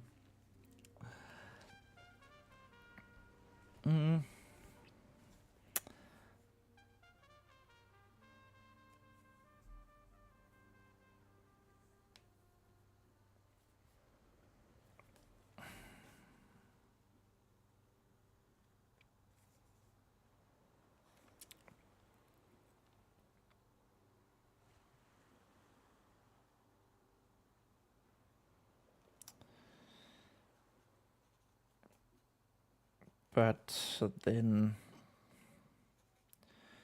disaster struck.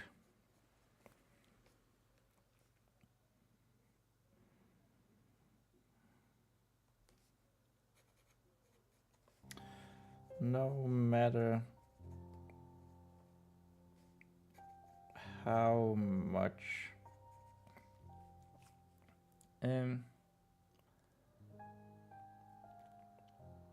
Lauren said even slower than Monday. It might actually be slower than Monday. Yeah, probably. We're not here to make progress. Real progress is the friends we make along the way. Ah.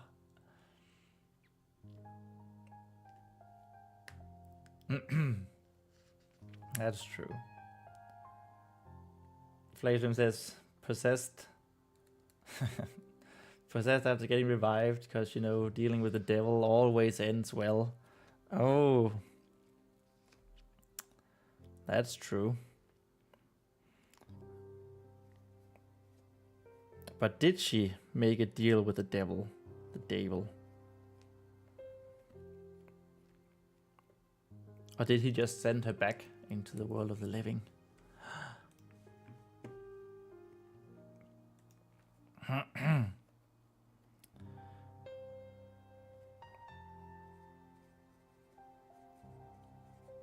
Yay, she searched.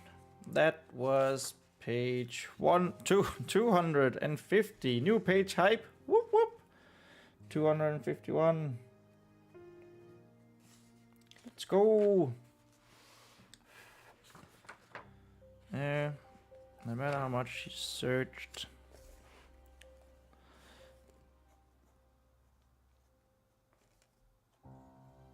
The small linen pack.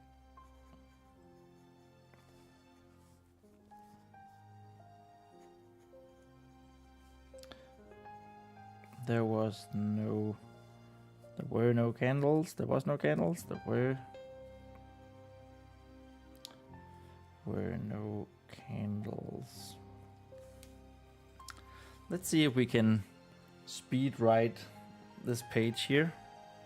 I would like to at least have 2 pages done today. Inko says woohoo. Woohoo indeed. Whoop whoop. New page hype.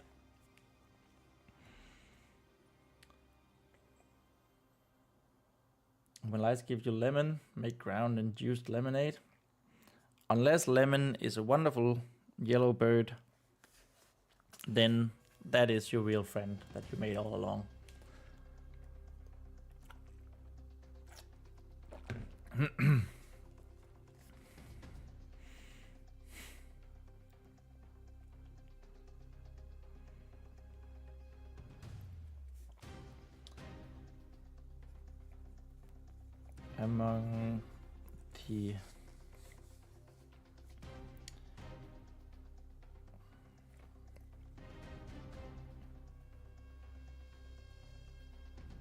Among the rotten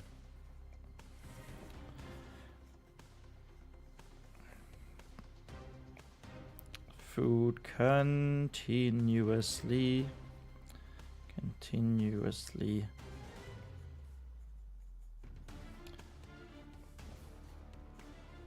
Attacking Vespa's sense of smell.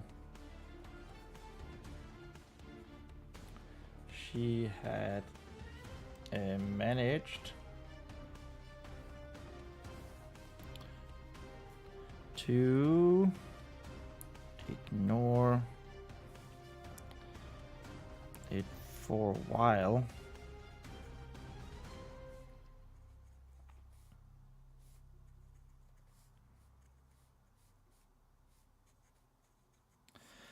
But now that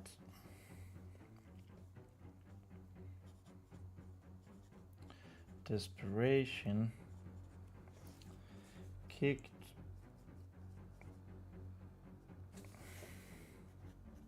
back in,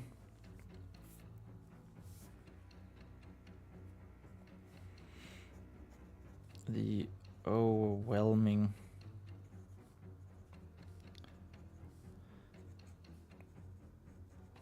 stench was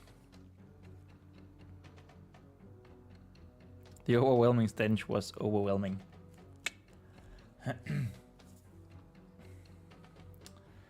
When is the stream schedule for those of us who are new? It is Monday and Wednesday at 8 p.m.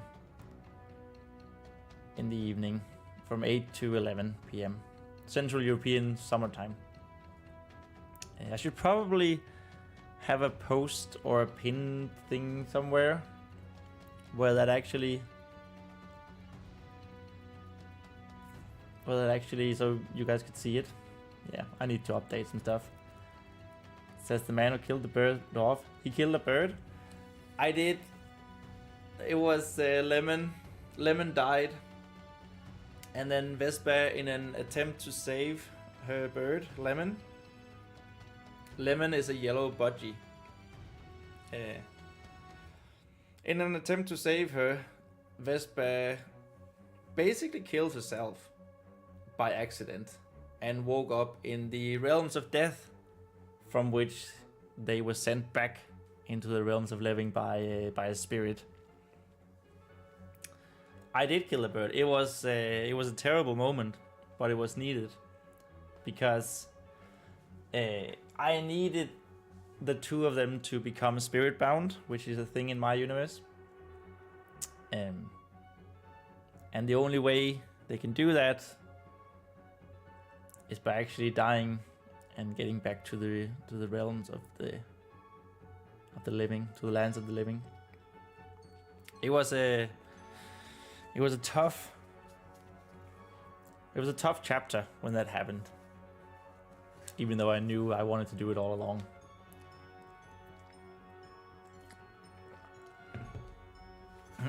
But they're both back. It's good.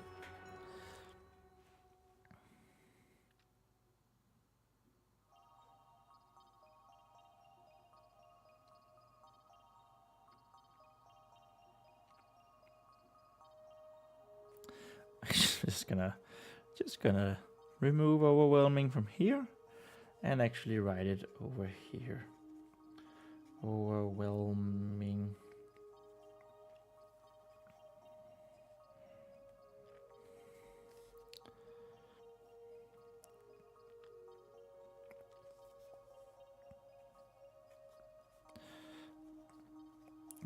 They're not here.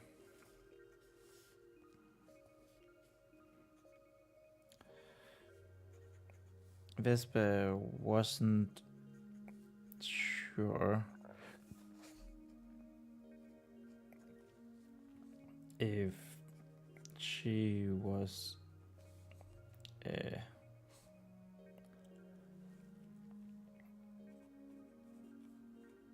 sad or angry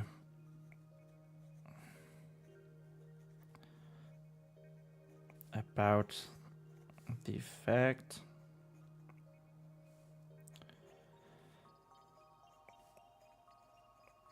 There were no candles.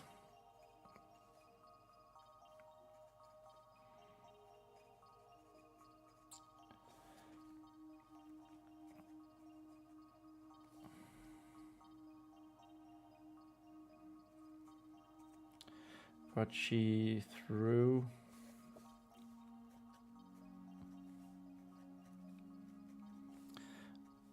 the linen pack as hard against the wall as she could, as hard against.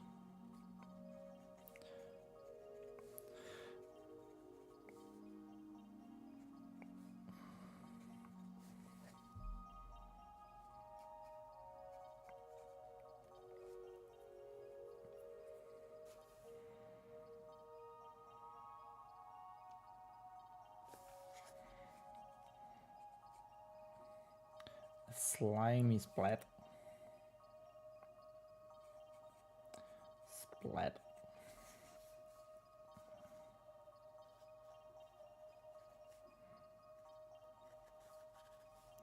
Muffled.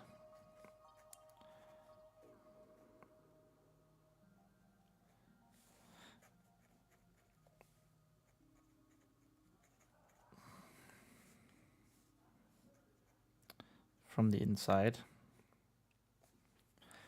And inside of the linen. Ingo said it was tragic. Thomas actually cried at this, Lauren, so the book is surely a masterpiece. Yeah, let's have. I tell you, I cry a lot.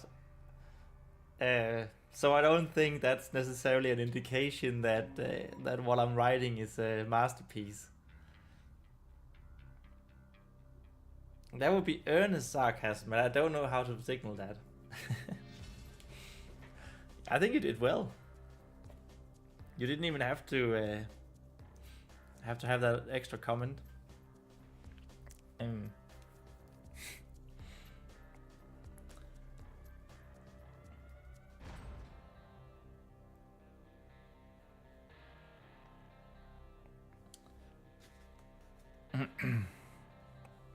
But I did actually get watery eyes when I wrote that. This is also because Lemon is based on my own pet. I had a budgie from 2004 to 2019. Oh, that's not true. 2005. 2000. That's also not true. 2006 to 2020. That's gotta be it. Yeah. And this book is this story is my way of immortalizing her. Just wanted to make sure I was understood. It's all right. It's all good, dude.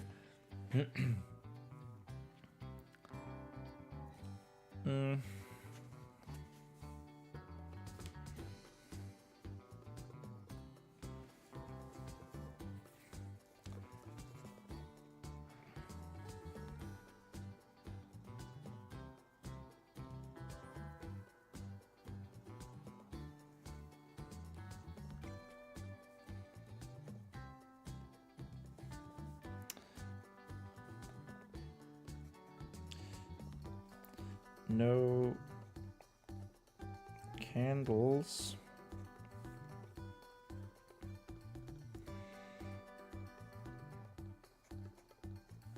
The spirit asked from nowhere and everywhere at once. I do like that description of where of Reneath's voice, but I don't know if I'm writing it too much. Probably am. Nowhere and everywhere at once.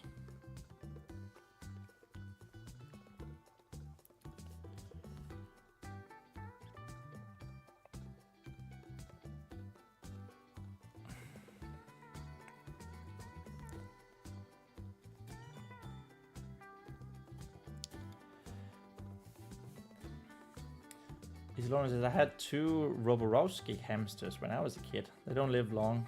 All I remember is that they were a bit messy. Roborovsky hamsters. I don't think I've ever heard that. Roborovsky. Oh. Oh, I did not know they were called Roborovsky dwarf. I think we just call them dwarf hamsters in Denmark. Oh my god, they're too cute. Yeah, I've had plenty of pets, but none lived as long as Lemon did. Citron. She almost turned 15. I think like 14 and a half or something when I had to put her down because her body just couldn't keep up with her. Yeah, I loved her.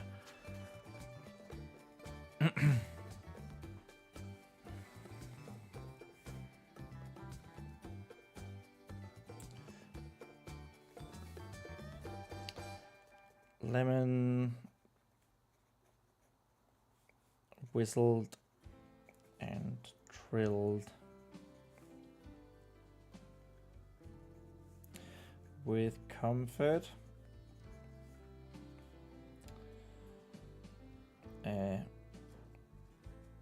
telling Vespa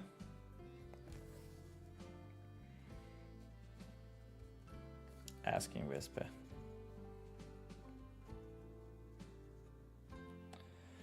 but that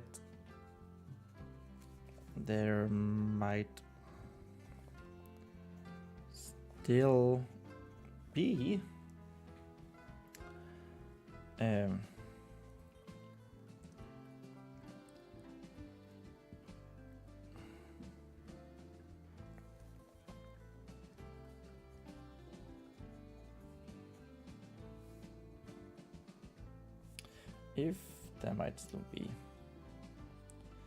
if there might still be a candle left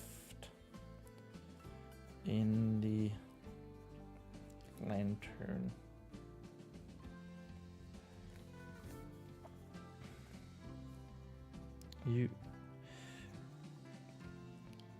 You're right.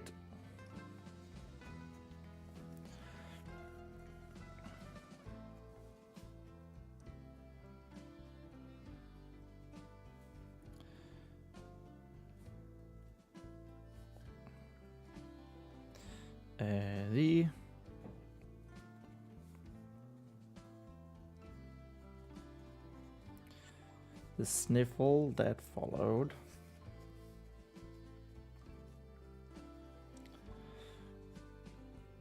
was a little louder than what Vespa intended.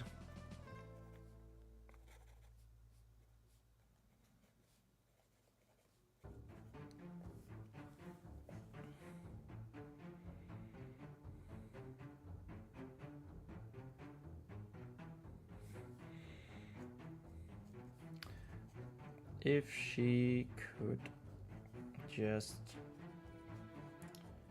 find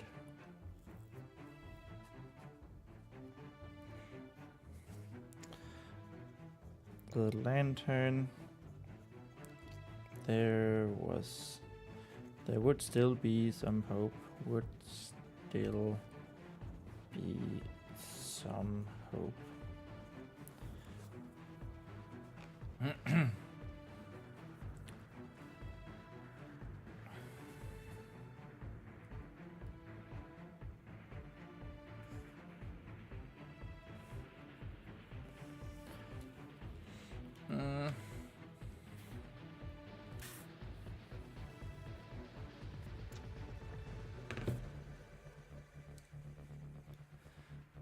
Lauren says, the yellow pen you used is prominent in the design of your YouTube channel. Now I can't help but see the pen as its own coming along on your writing journey. Ah.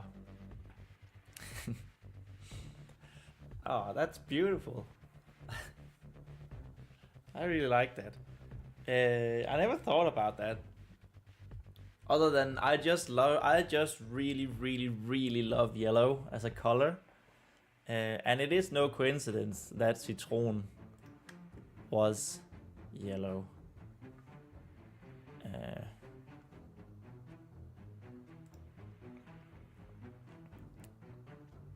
I mean, it was sort of in her name.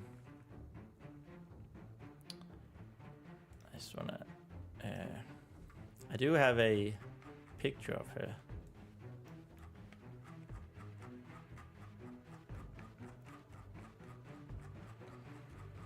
Long time ago.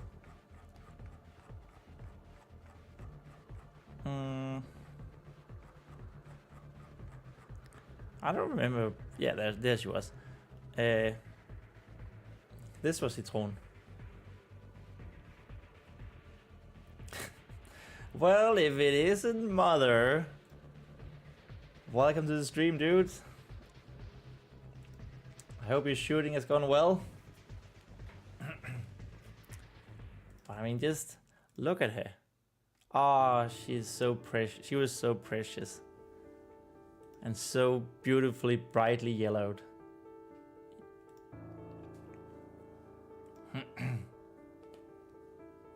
No dead people, so all good. Well, alright. I didn't think that was the kind of shooting you were doing, but okay. Sounds good.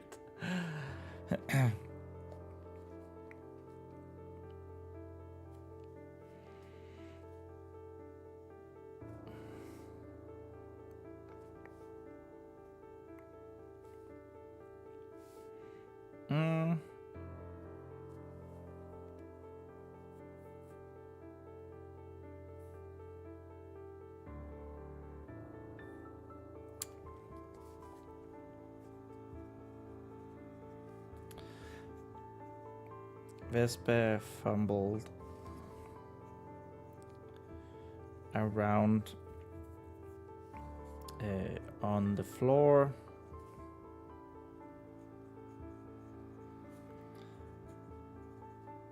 Where she had found the linen pack.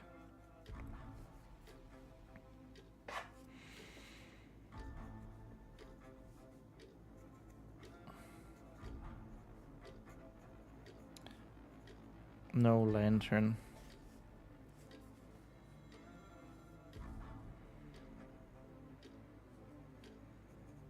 Not even after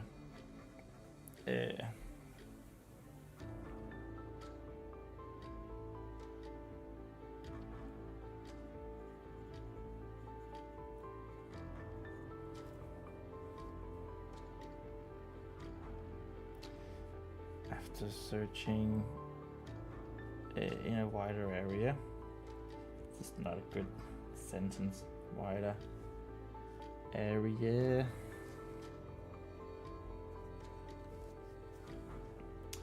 Ingo says, "What a lovely way to pay tribute to her. It really is lovely when people treat their pets as lifelong companions. Really sweet, man. Oh, thank you. Yeah, this is exactly what I wanted with my Fae folk in my universe." Mother says, "Keep up the good work." Thank you, dude. But yeah, that's probably the biggest inspiration for my Fae folk. Other than I really, really love the gnome hobbit archetype in fantasy. And then I was like, what if there was... I mean, it's inspired by the Golden Compass, right? Where you have the daemons that they share this life force with. It's a spirit though. But I was like, what if you had the actual animal that you shared your soul with? Because that's how I feel with pets.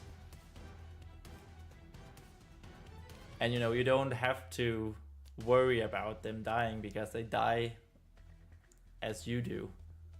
So that was a big inspiration for them.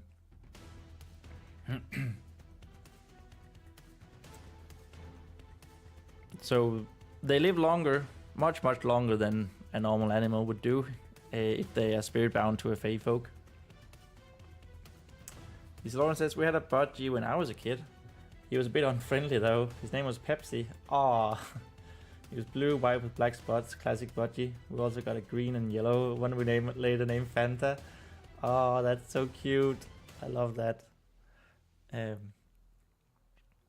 Yeah, Citron was... she wasn't always the friendliest of birds either. She could be real mad. But I mean, that was just part of the charm, right? She had so much personality.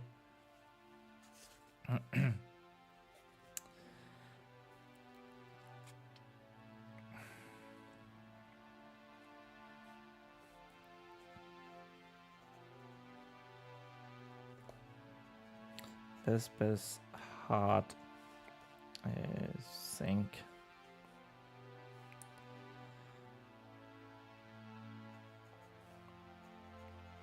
All the way down to her stomach.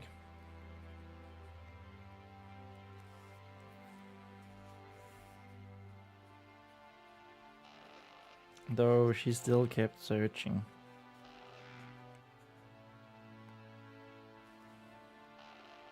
Still kept searching.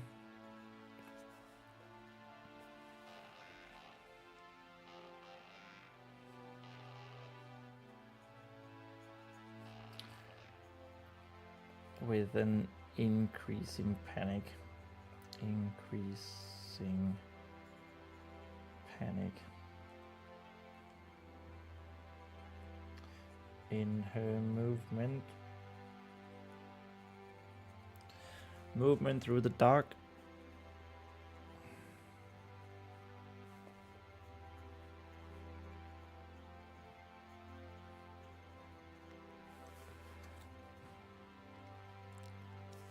Still nothing.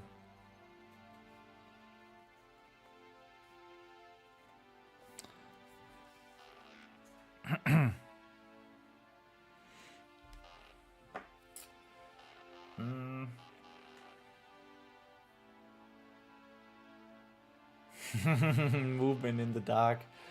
Oh no, I'm not writing it. But yes, she would be. I mean, she's sitting on the floor. She is fumbling on the floor. So maybe, just maybe, she's crawling all around the walls like a spider woman she is.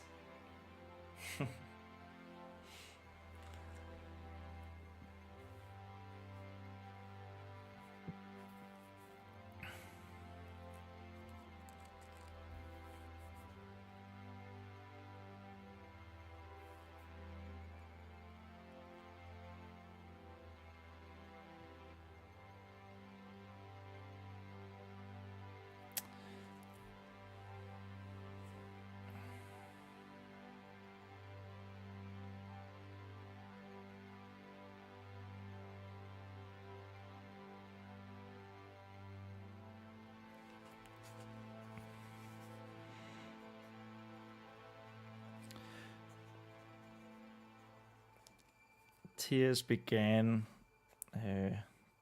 to force their way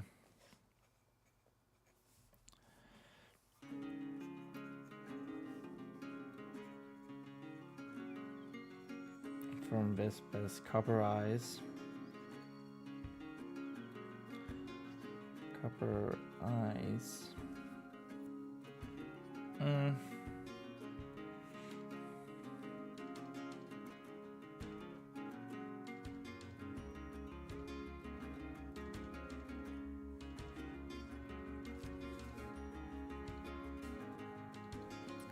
She fought hard against them.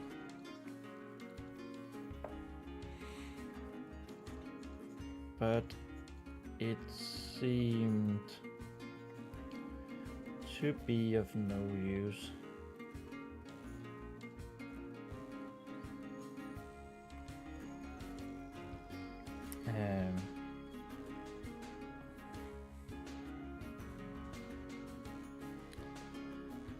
Seem to be of no use.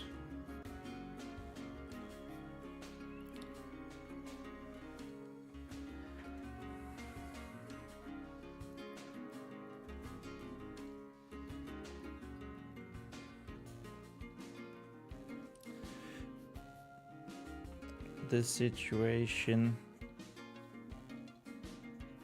was suddenly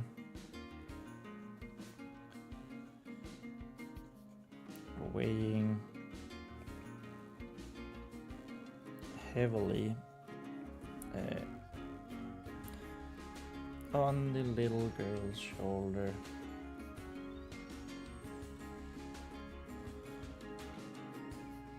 Shoulders.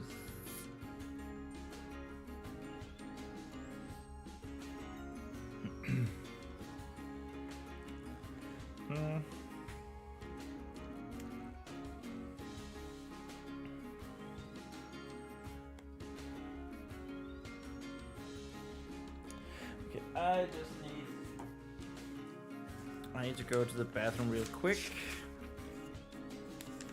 There it is. There it is. Quick bathroom break. Be right back.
Alright. It's been a while since we used that sign. I swear, I've been drinking so much water today. It is getting rather summer-like weather in Denmark, so that's nice. Hopefully we won't get quite the heat that they're doing in Southern Europe.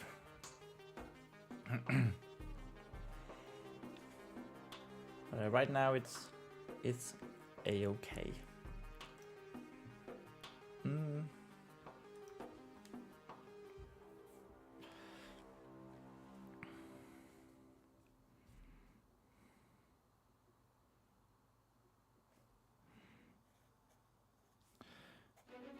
She had to find some way, that's one word, some way out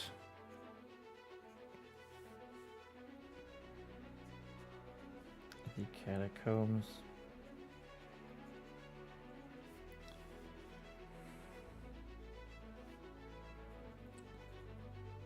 And stop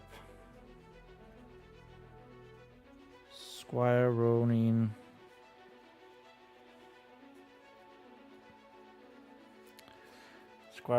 from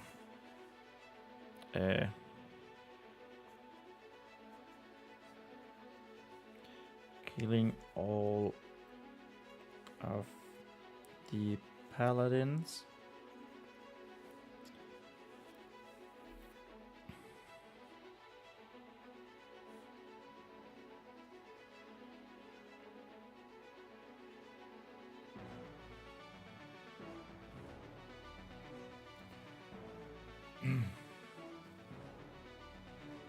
I've had a lot of watermelon this week. Really delicious. Really keeps the stomach going.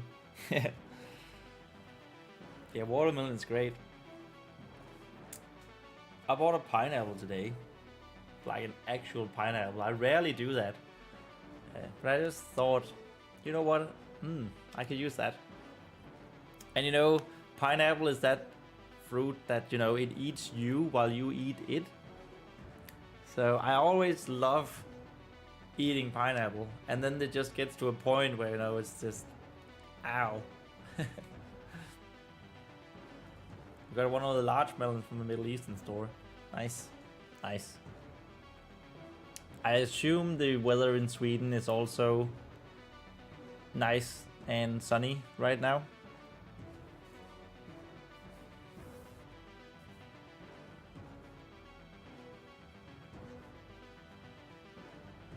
Somehow.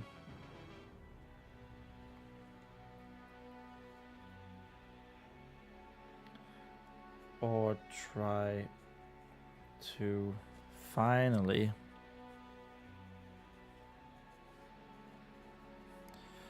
get someone to listen to her. Some way.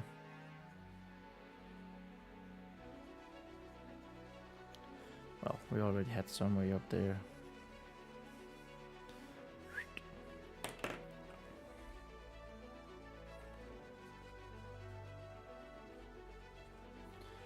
But none of that would be happening if she didn't find a way out.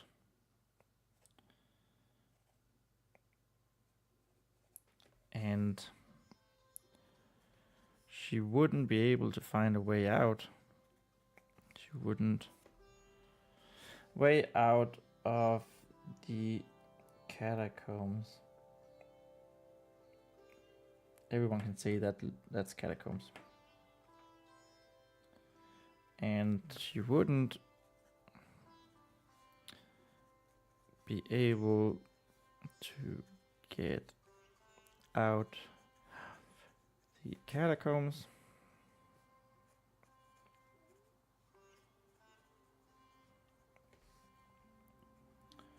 if she didn't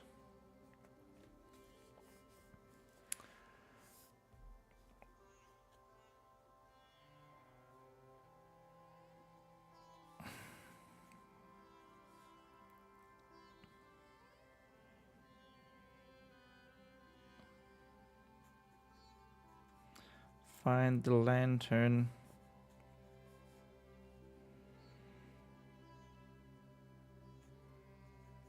to light up the cold room.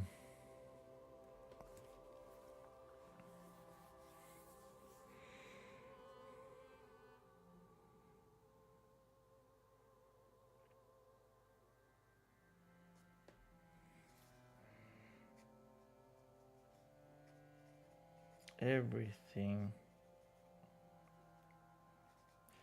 depended on her finding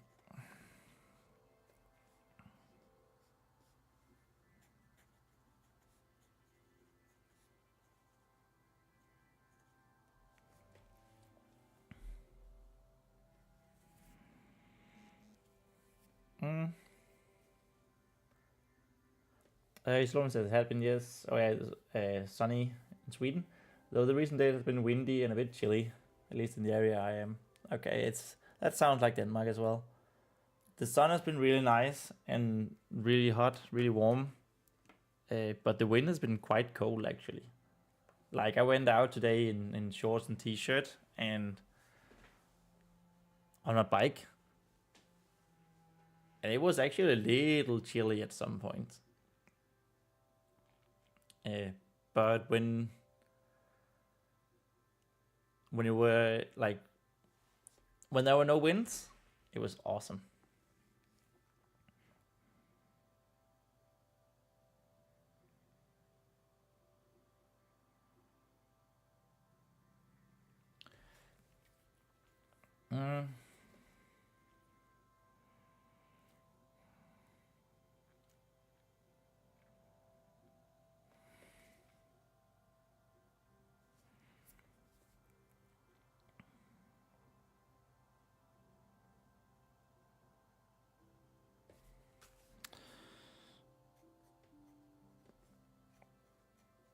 The only sounds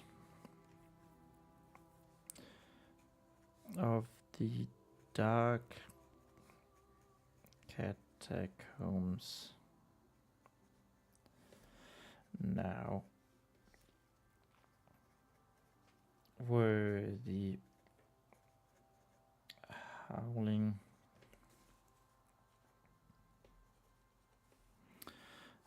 winds from somewhere near the ceiling.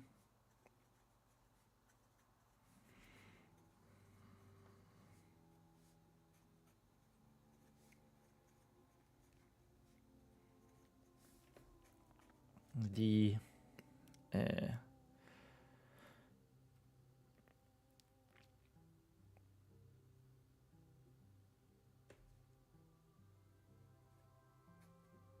babbling stream.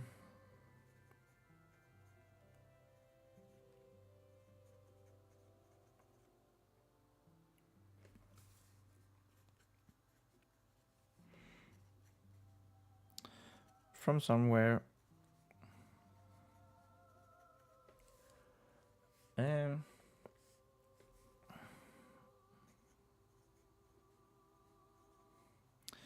Below the floor.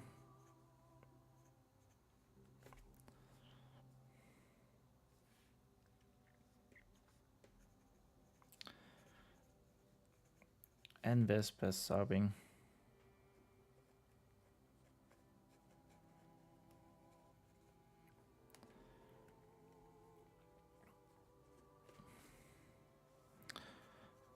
She had almost stopped her search.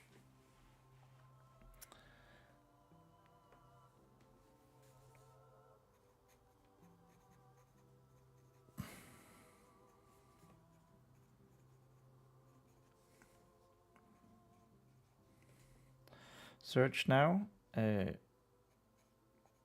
or at least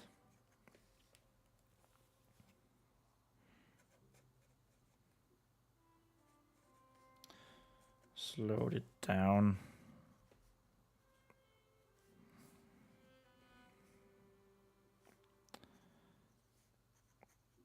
As she had mostly, it's a bit of a weird sentence we're writing here. Had mostly, I had almost, basically the same. But look at how fast we wrote page 251 when we just pulled ourselves together. Still have half an hour of streaming. That was like 40 minutes to write this page. Yeah, let's go. She has mostly given in to her panic now.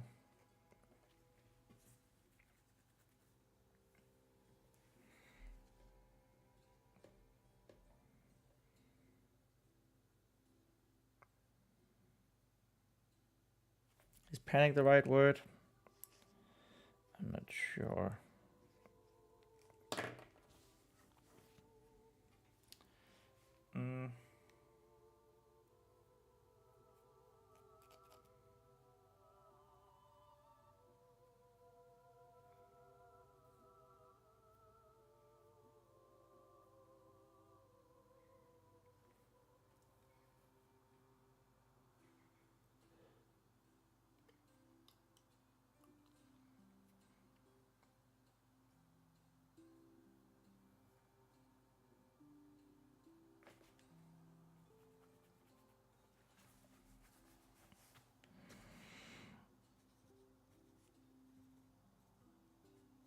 Renaith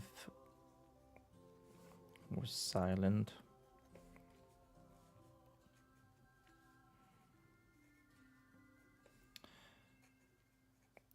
He didn't know how to help.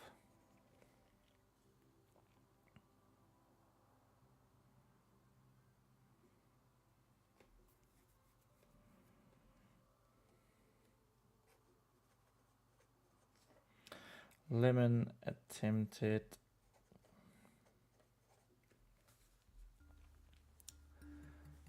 anxiety is another word. That's actually anxiety might be the right word to use here. Thank you, Isilauren. Anxiety.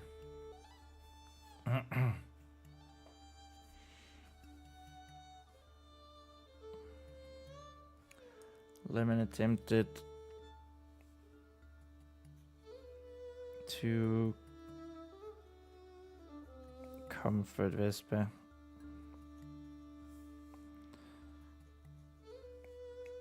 With trilling.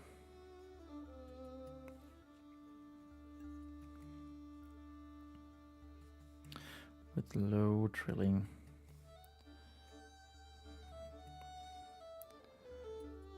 From atop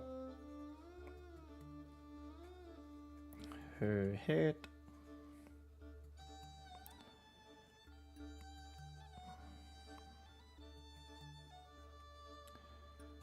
But it wasn't really of much help.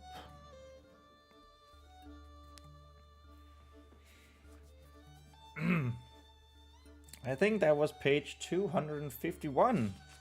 New page hype. Whoop whoop. Let's go, and like 4 or 5 lines more, and we've actually managed to write 2 pages today.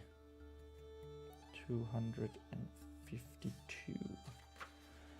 Yes, whoop whoop, Inko see. Whoop whoop indeed. Let's go.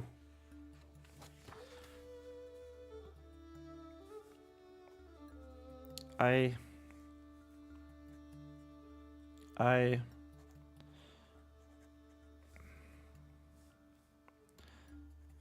Vespa sniveled.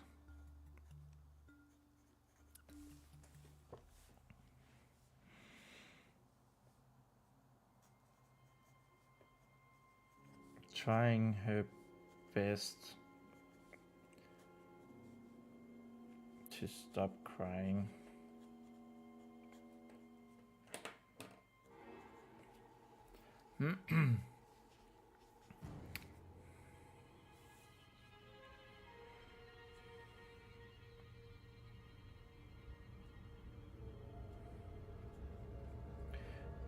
If I can just find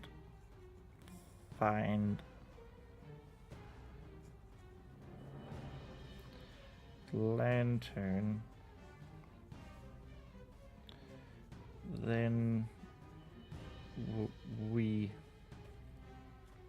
can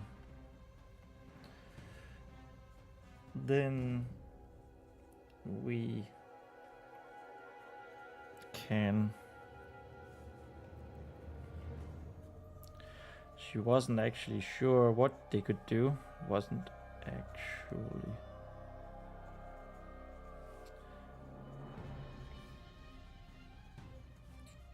What they could do.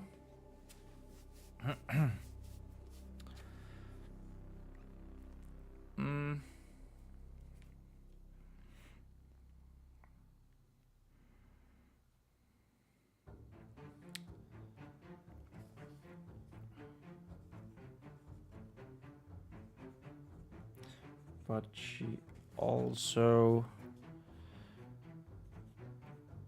didn't know what else to do. I don't know if that sounds weird. Didn't know what else to do.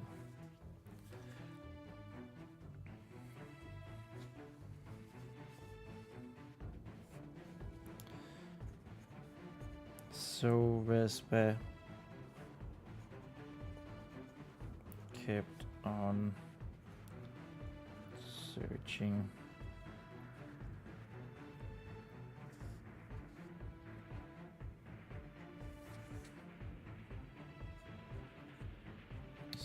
the floor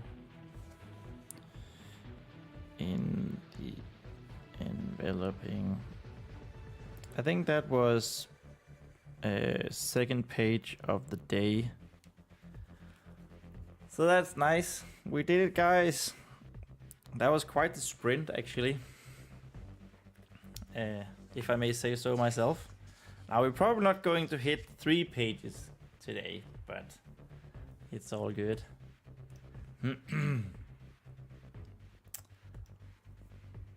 Still pretty good, pretty great. Pretty great.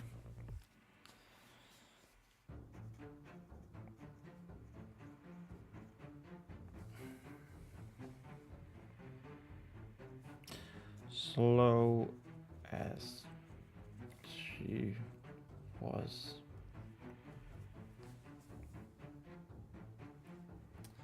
What's the record page count for a stream? Oh, that's a good question. So back in, that was the wrong one.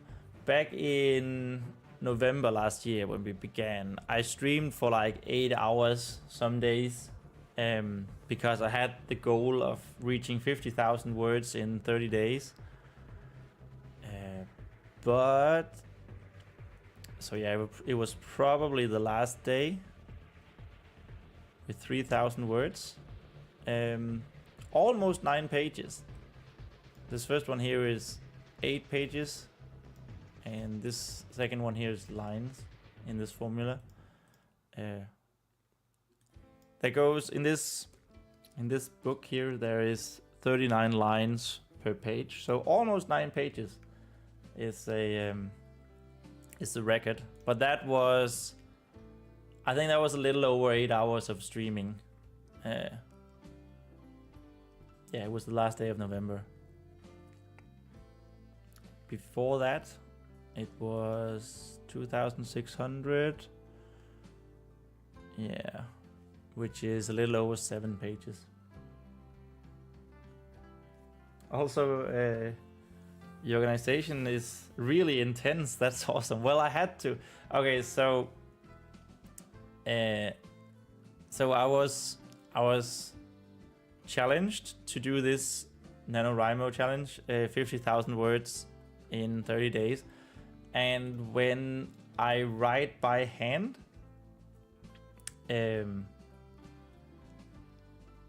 you know, I don't actually count everything, every word. So it's an estimate based on what I had written before.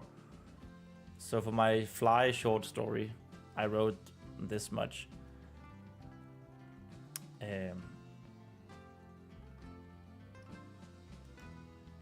There were 37 lines in the old book. This was words per line. And this type book has 39 lines. So yeah, I sort of had to keep track of it like this. That's why I put up a formula. So it's an estimate that there goes 365 words per page, or about 10 words per line. And since I'm streaming, and you know, I have this progress bar, it just makes for a nice progress. It's nice visual aid of the progress. And it's cool to look back on when we do stuff like that, when you guys asked. So, yeah. And then I thought, like, I originally wanted to see, like, actually date-wise how long it would take. But I had January. I didn't actually write anything on this on this book, so I'm just saying, like, we are on day 82 of me writing on this book, and that's since the beginning of, since November the 1st. Yeah, so Lauren says, so 9 pages in 8 hours. That's about 1 page per hour. Seems to be about the same pace as these 3-hour streams. Yes.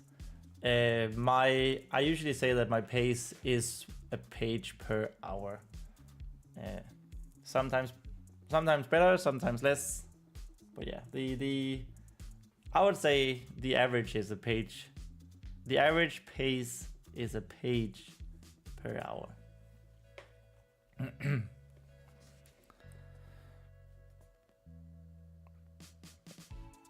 But yeah, Inko, you should see I don't just have a word count sheet, I also have a chapter overview spreadsheet. I'm very much a planner. I figured out where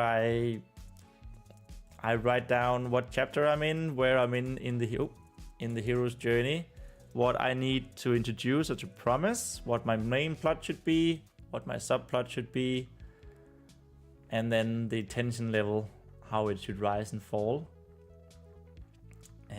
I'm very happy with this tool, actually. And I'm thinking about some point I'm probably going to make a video about it and, like, hey, tell people, hey, you can just go use it if you find it useful. But I probably need to write the book, to finish the book first. Right now, of course, we are in chapter 19.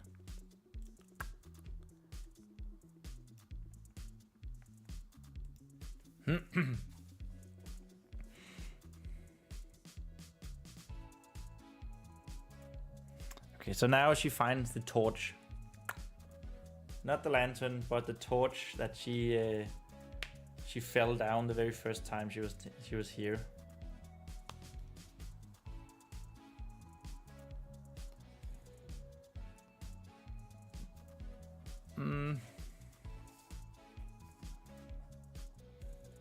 And we actually might end the stream with her lighting the torch, so we fulfill the title promise of the live stream and light in the dark. Okay, yes. I think that's what we'll end with today. We just need to get there.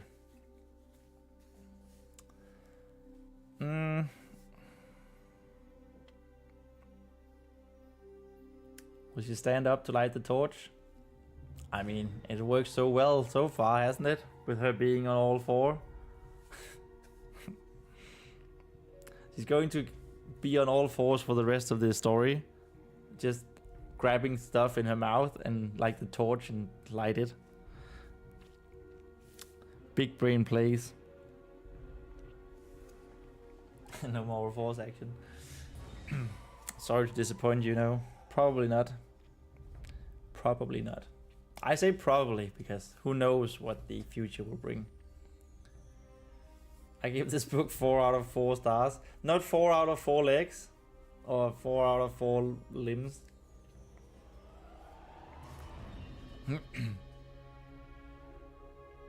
Or why don't you give the book all 4? Instead of 4 out of 4, just all 4. All 4s, you know. Yeah, exactly. Exactly.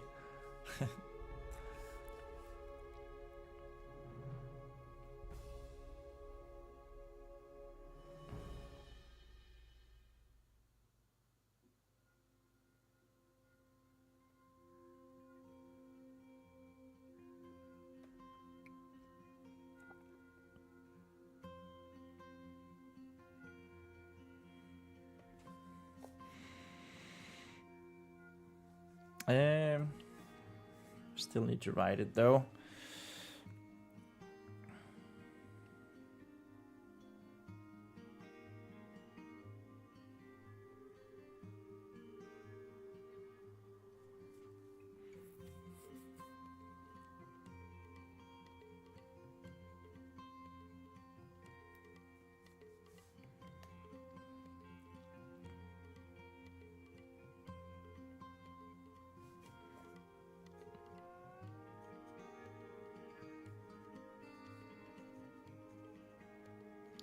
her gauntlet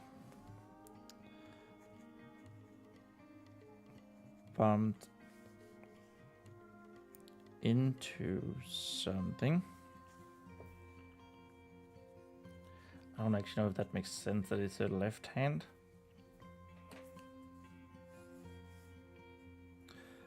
Left makes sense.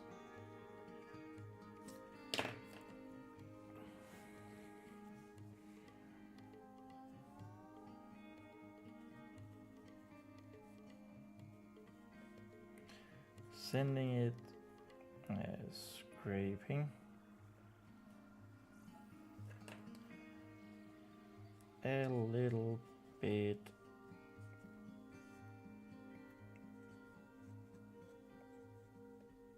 across the stone floor.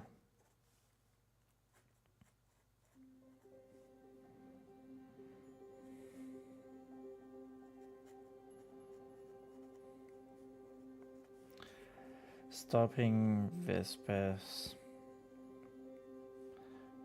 sobbing immediately. Sobbing and Lemon.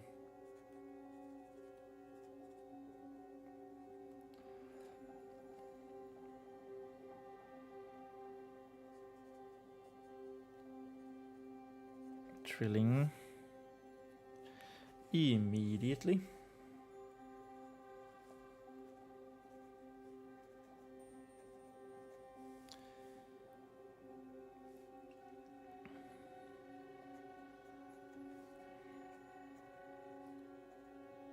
It wasn't the lantern.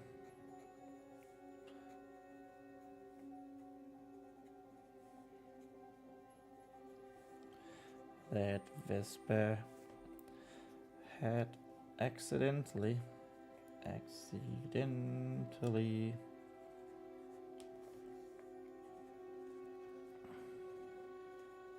pushed.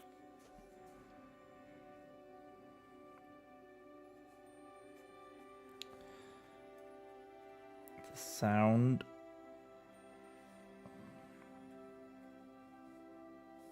the scraping sound wasn't of metal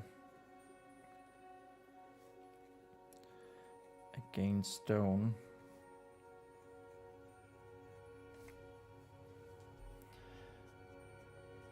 It sounded more like a piece of wood.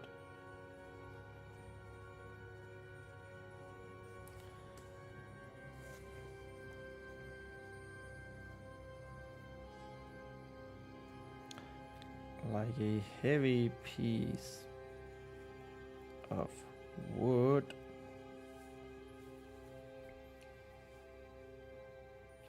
Oh, Lauren. No, now we need a true fan Easter egg character named All Four. No! Oh, it's... Oh my god, you're right. That would be really, really, really funny. Really stupid funny. Oh my god. Oh, this is going to haunt me.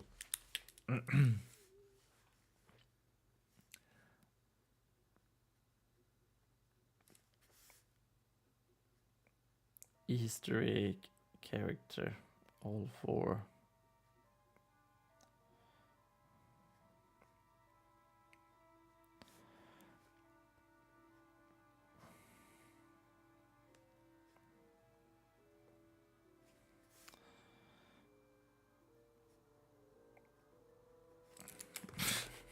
God.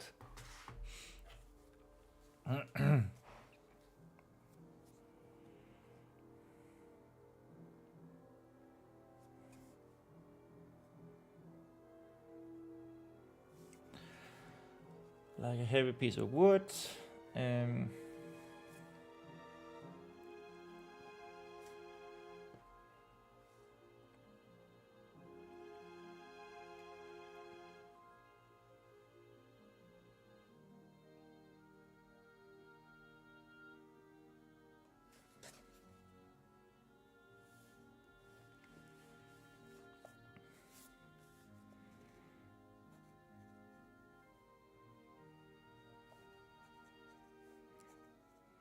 Vespa held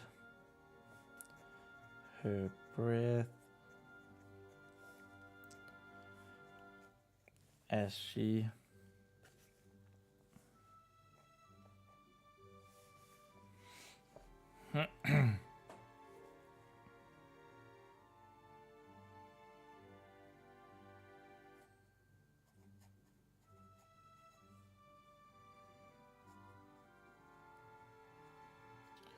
slowly fumbled. I'm not sure fumble is the right word here. Word. Is there another word for searching? Searching.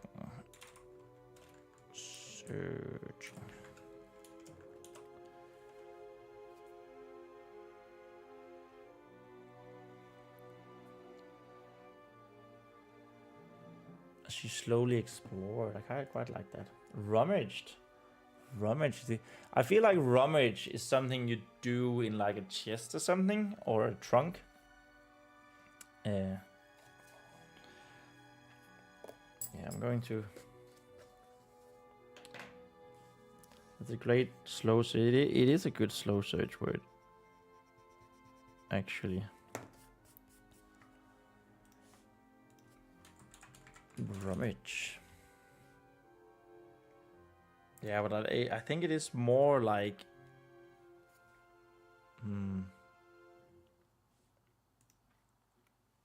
Yeah, you do it in a container, yeah. Or like a house. It's a very thorough search according to my Danish dictionary. I think I'm going to slowly explore.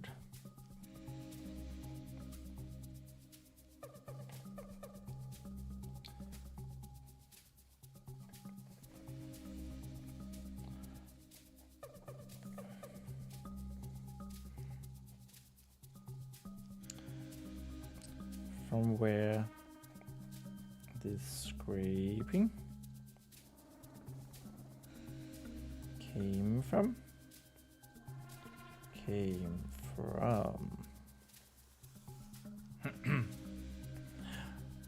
House is a large container.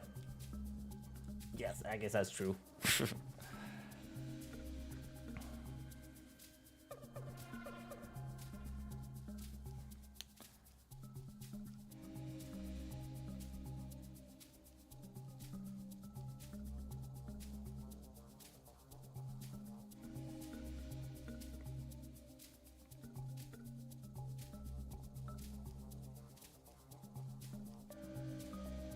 It didn't take long for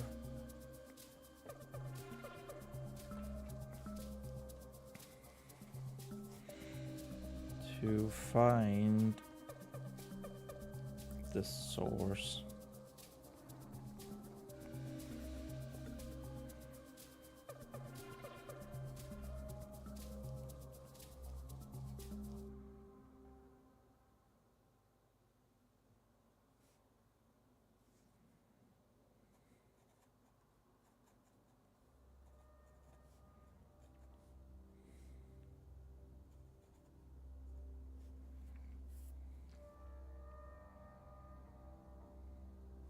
Picking it up without hesitation.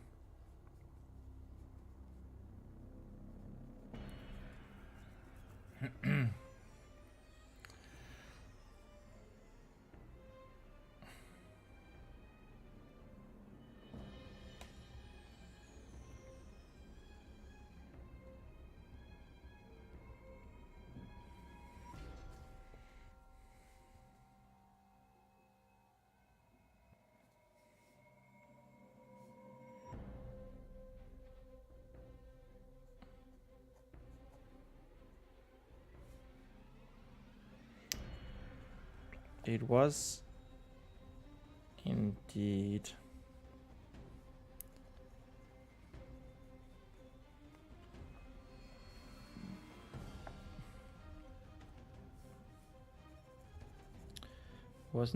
wood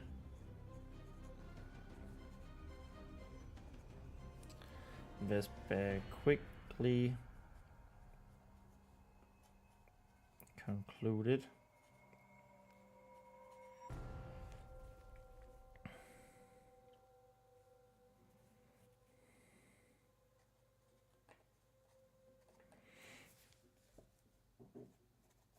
As she sat up.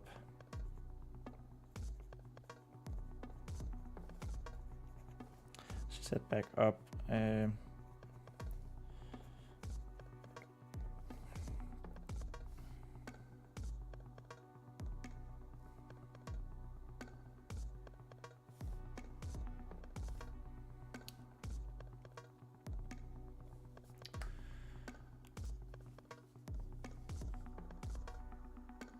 Her hands running.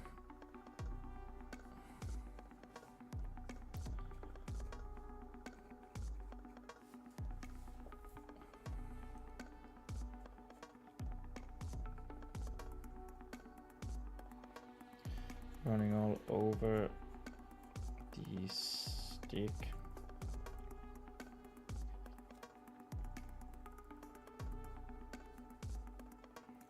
With a furious curiosity. Furious curiosity.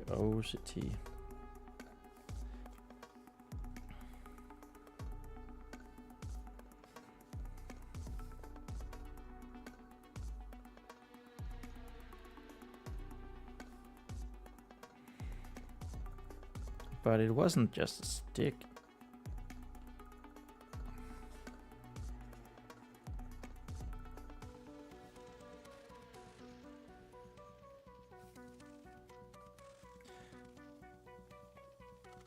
It felt crafted.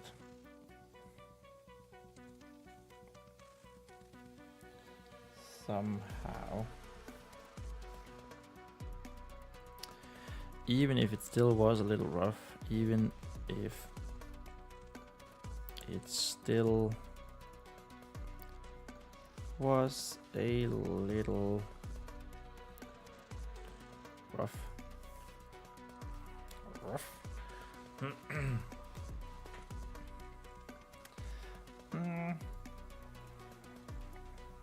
Okay, almost 2.5 pages was what we ended up with in the 3 designated hours, but I will continue until she lights the torch. We'll see how long that'll take me. We might even get to do 3 pages. Searching when something is not there, but you want it to be.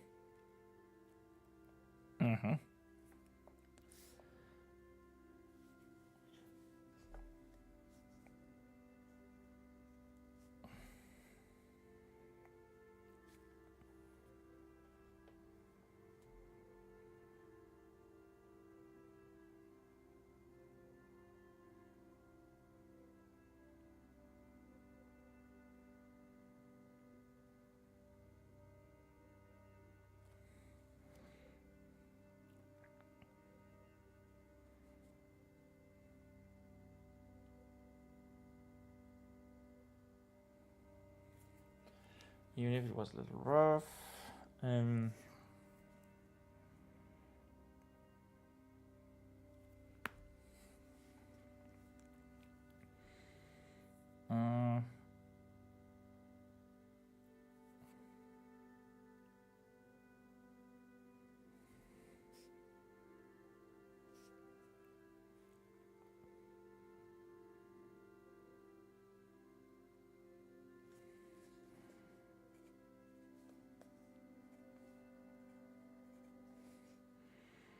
One end was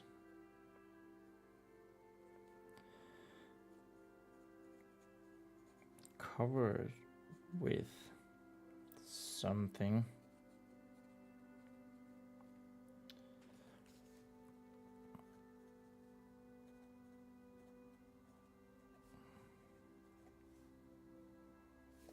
Something damp.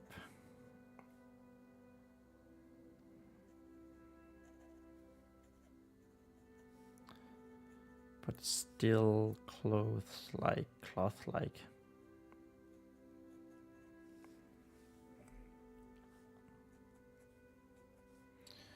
It was almost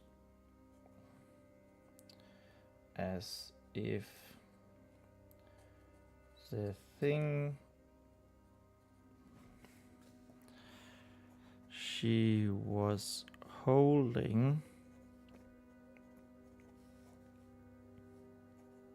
was ... a torch. A torch.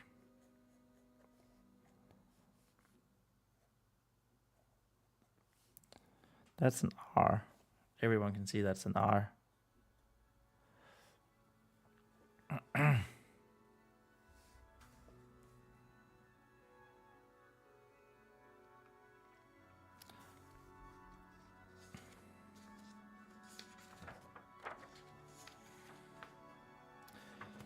I already used that somewhere.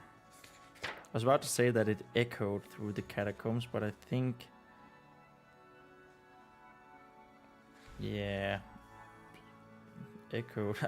Ow, the outburst echoed through the catacombs and beyond. Torch alert!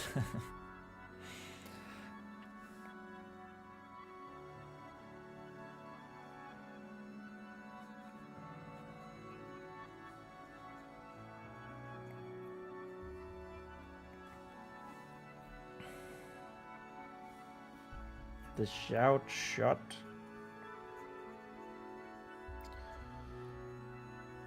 From Vespa. So,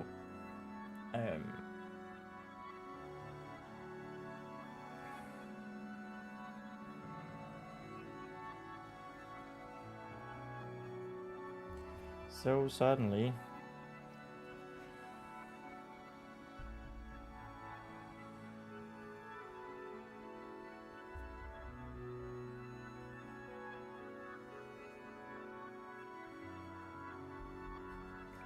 that it startled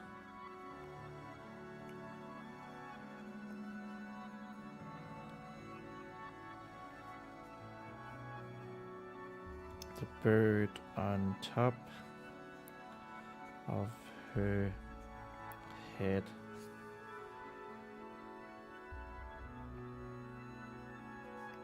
Making her almost fall.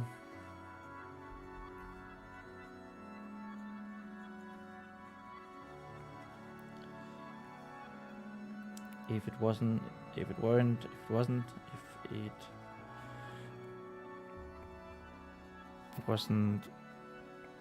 for her claw grip.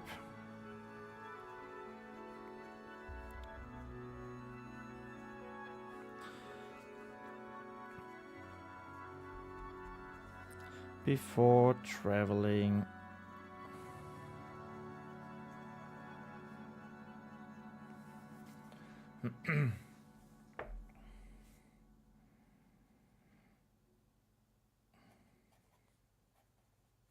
up and out of the catacombs.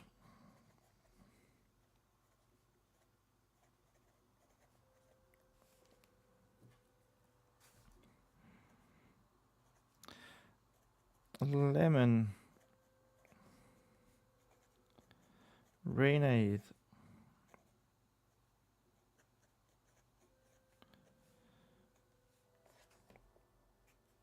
It's a torch.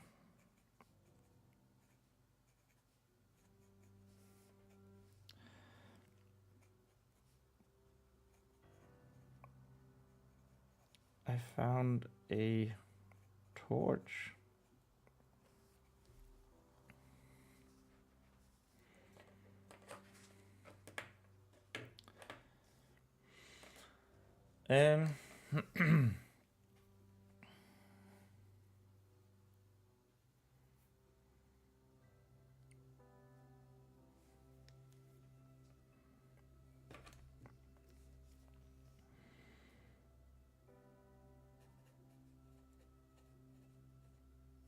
Whereas mere moments ago,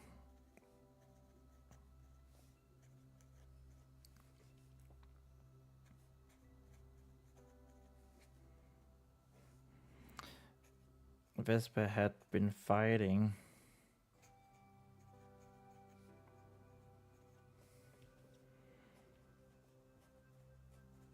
to hold back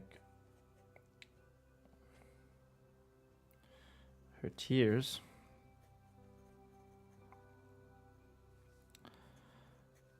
She now had equal big problems containing her excitement, happiness.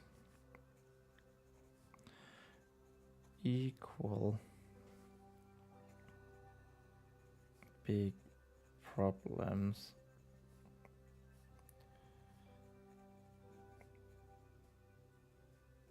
in containing her excitement.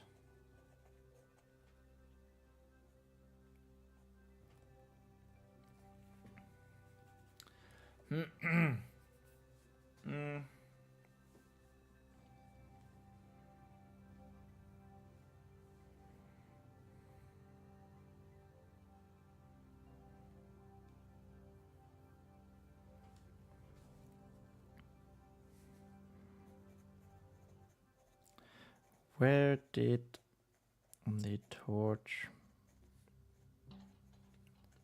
come from?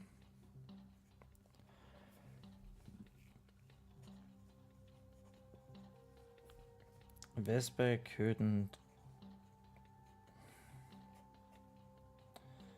think of bringing it down there after relying on the lantern.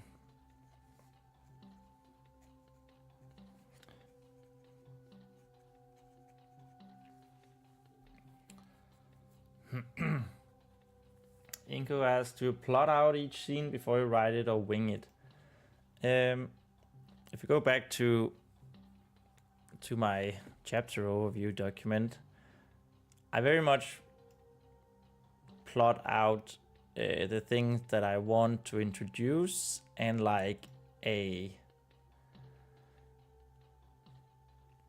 bullet point list of how I think things will go. And then of course I have my tension here that I try to hit.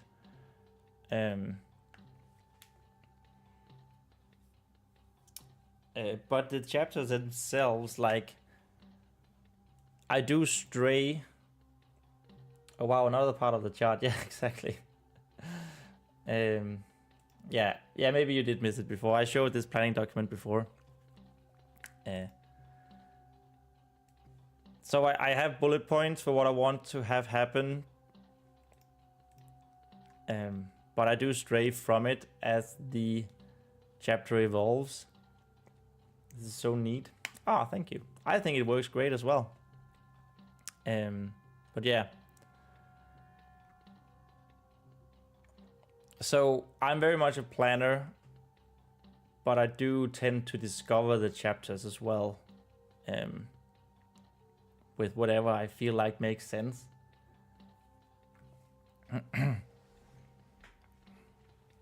So a little bit of a mix, but mostly I think I'm a planner.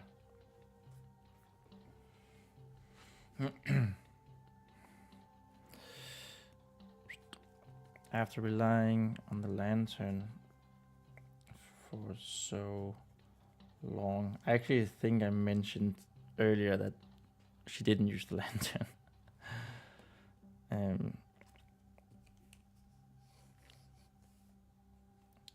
Check that this is what I wrote earlier.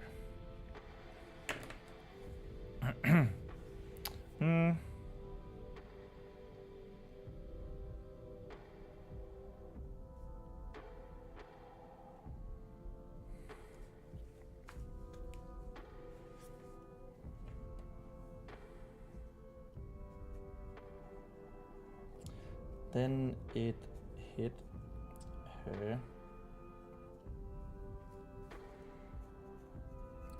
that this was the torch. No, had been is better, I think. Had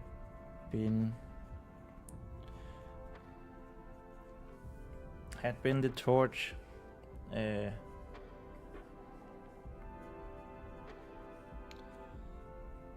Vespa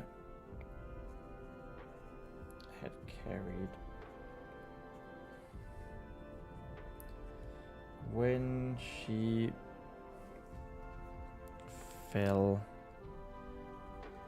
down into the catacombs the very first time, down into the catacombs.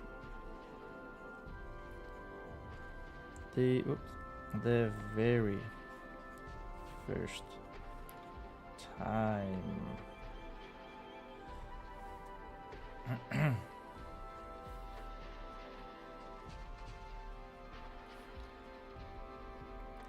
Back when Lemon was what she found in the darkness, what she had found in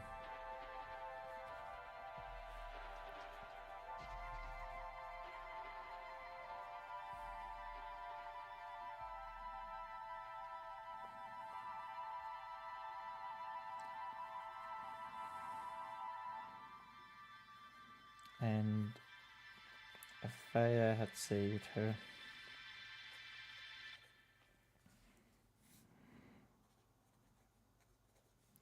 Saved them.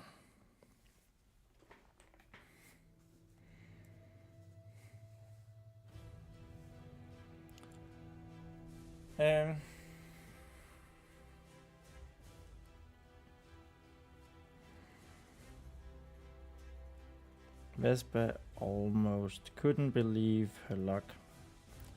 Almost couldn't believe her luck. Oh.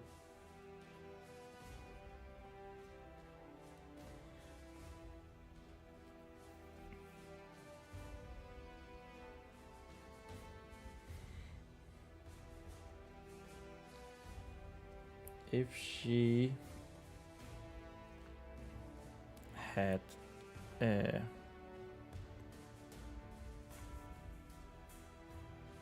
taken everything with her,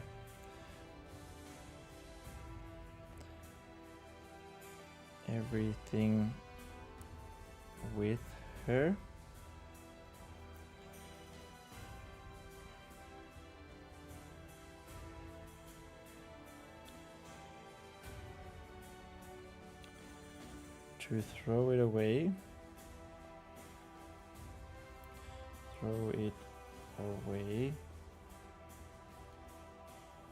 like she had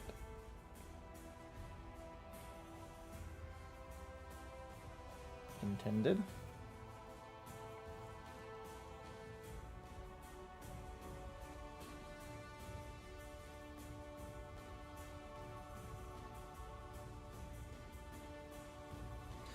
She would have been sitting here in despair,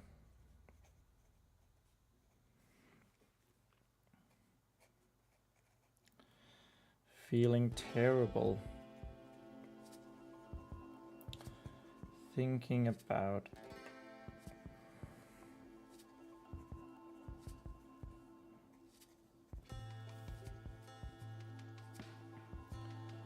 what was going to happen in the temple above, going to happen in the temple above.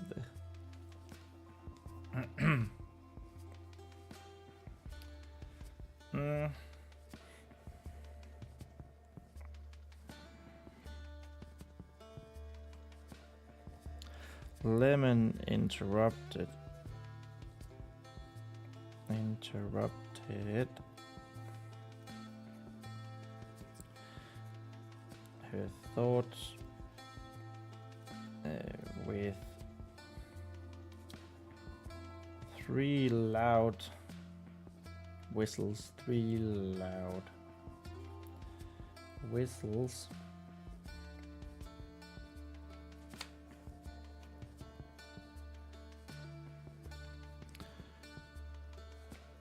Telling Vespa to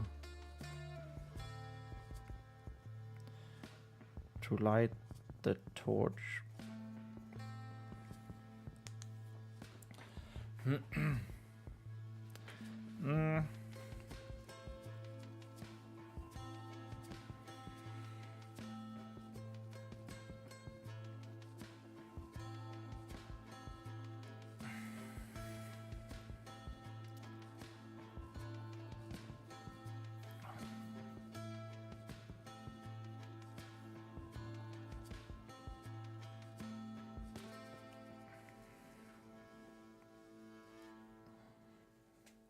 Telling Vespa to light the torch.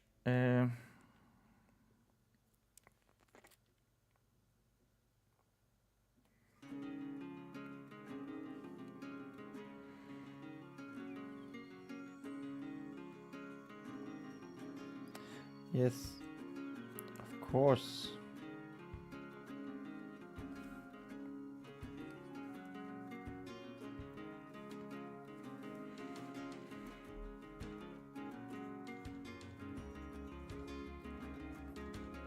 Vespa hurried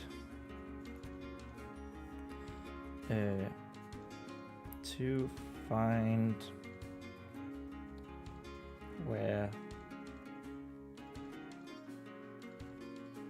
to find the flint and tinder. Flint and tinder.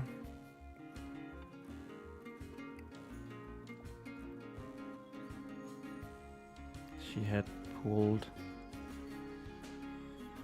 from the pack.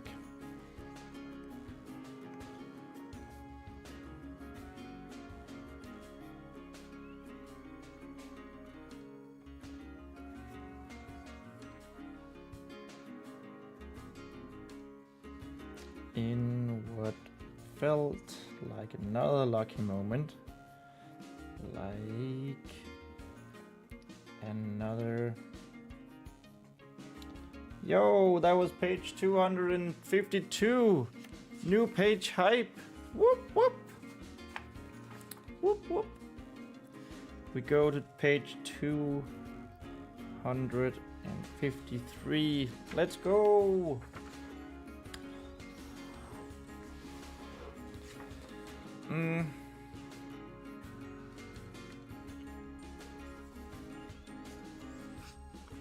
Whoop whoop, indeed, Inko. Let's go. Another stroke of luck.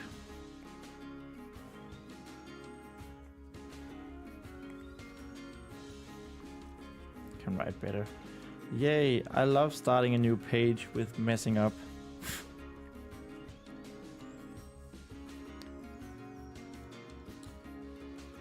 What was at the start of the stream about sleep? That was so long ago, Lauren. I'm not sleepy anymore. Things are going so well now. It was just me being apologetic and trying to lower expectations. No, we really picked up pace in the latter part of the stream. It's good. Feels good. I feel like another. She found the tools almost immediately.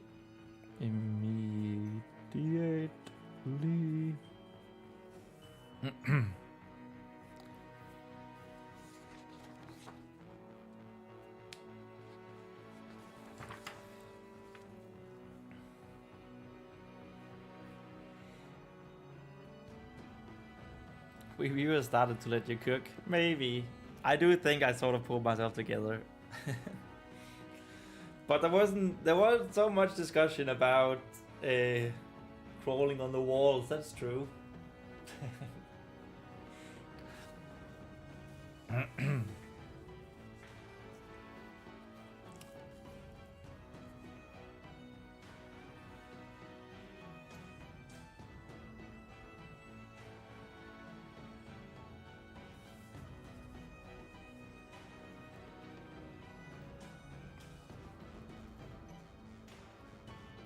Vespa placed the torch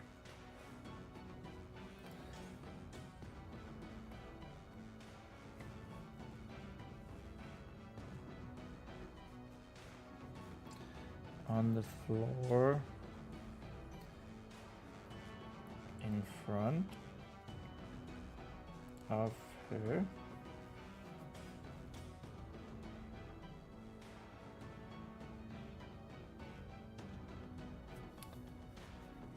Spider-Man induced flow state.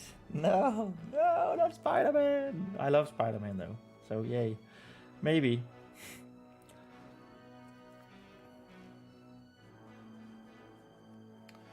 Filled where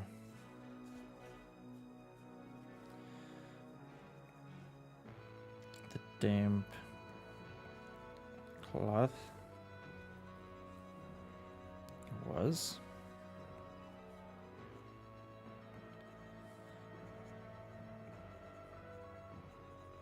And prepared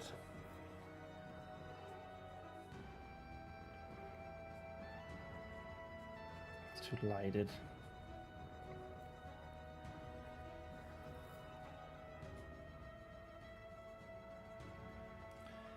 Tinder held in her gauntlet wearing.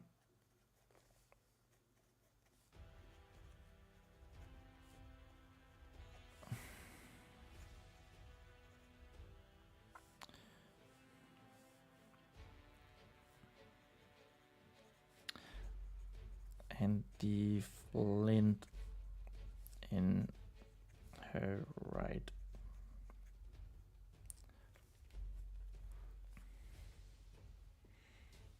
That's my secret, Captain. I always write when I'm angry.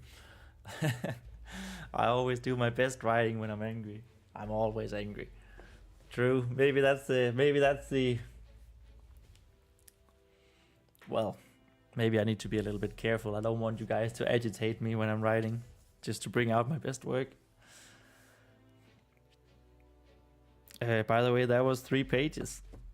Well, the next line is 3 pages, I think. 1, 2, 3, 4, 5. 1, 2, 3, 4, 5. Yep. Next line is 3 pages, so we did it anyway.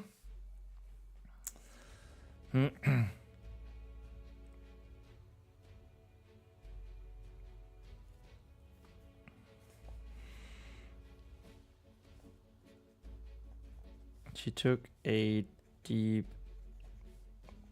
breath.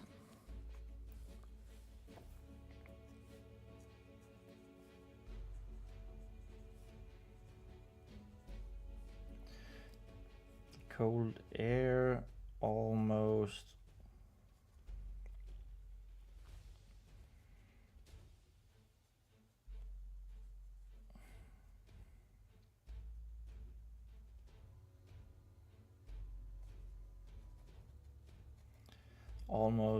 surprising.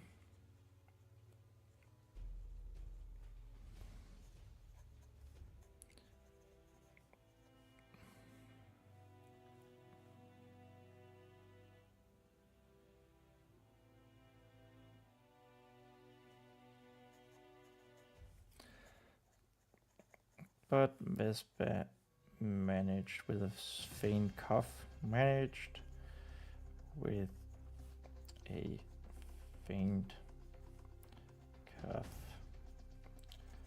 Whoops.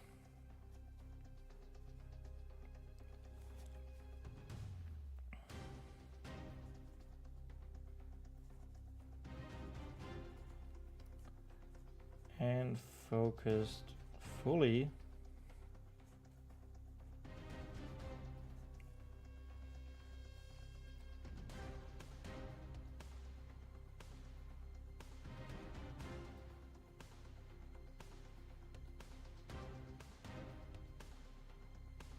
On what she was about to do.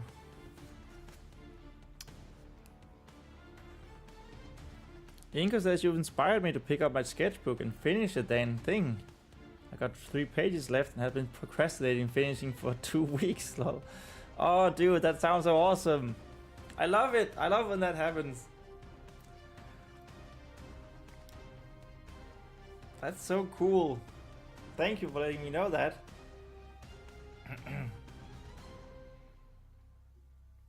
Oh my god. I hope you'll share it once it's done. Once you feel like it's in a state that you can share. Do you strike a flint and tinder? Flint and steel. Fire striker. It's called a striker. Can be struck against the flint. Oh, it's actually the other way around. So you hold the flint and then you have the... Oh, okay, I thought it was the other way around. So actually... I placed... flint held in her gauntlet. Flint. The tinder.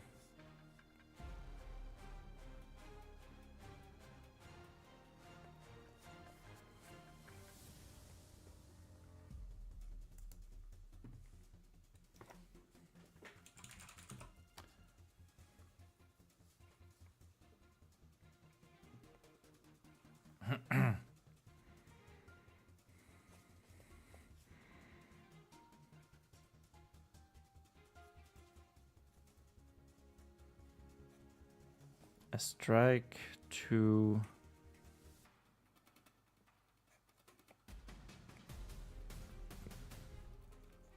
the flint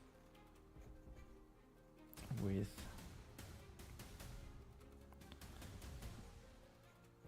the tinder.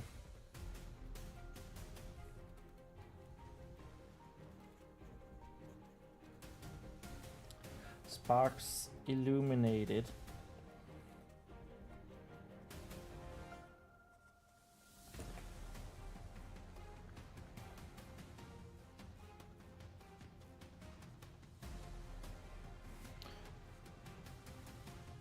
The torch and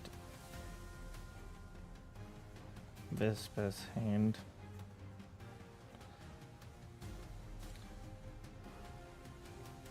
For nothing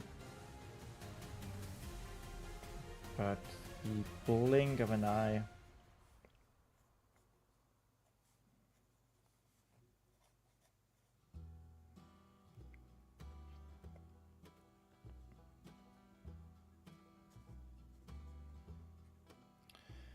But nothing happened.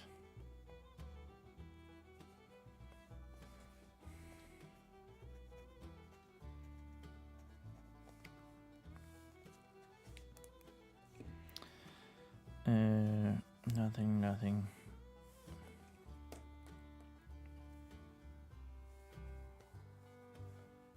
So now, Inka says, sometimes I try a dialogue, but I also use my sketchbook as a notebook for when I do more intense anatomy studies and such. It's a mixed bag. Nice. Lauren says, tinder is the stuff you burn to get flame going. Oh, is it? Oh, that sort of makes sense. I guess it's a flint and steel then. As it said here, fire striker. Fire steel. Piece of steel struck against the flint. Sure. Okay, so I just need to. I'm gonna continue to keep calling it a flint and tinder, but I'm also going to look up how it works. I am not the biggest of campers or outdoor guy. How it works. But right now I'm just going to continue like what I think happens in my mind.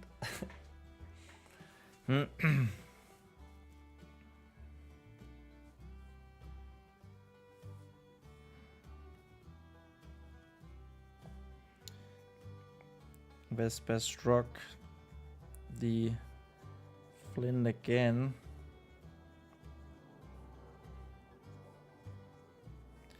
Same result.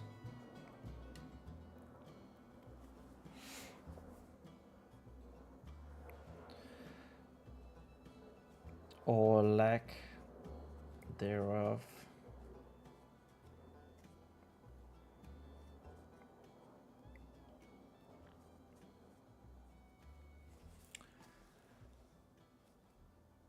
Also explains the Tinder app pretty spot on. That is true. I was actually just thinking that. Oh, that makes sense why it's called Tinder then.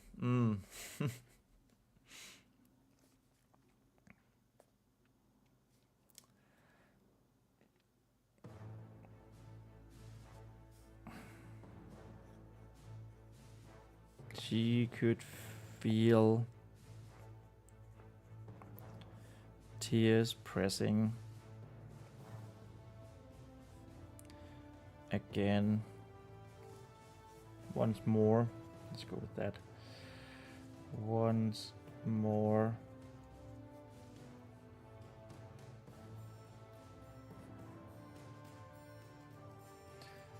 But forward them back for now.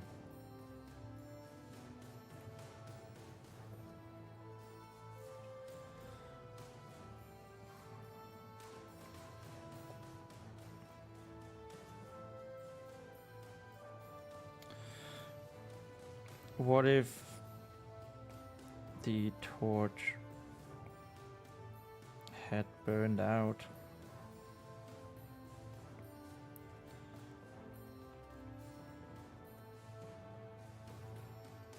When she fell down into this place.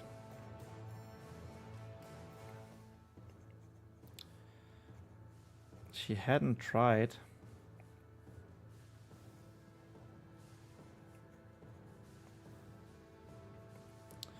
to light it since.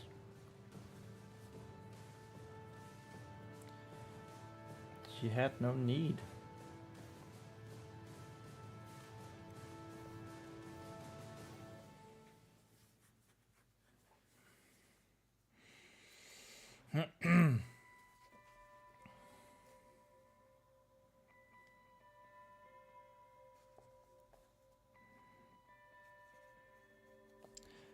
But it had to work now. It had to work now. It simply had to.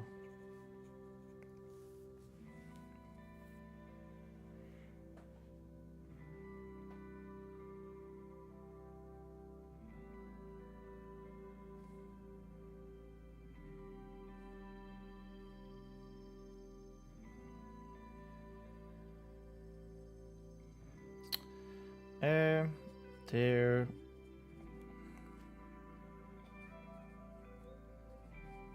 no other way.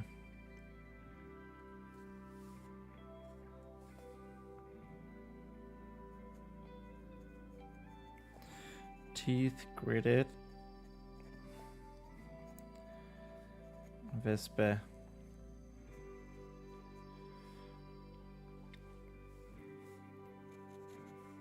tried again.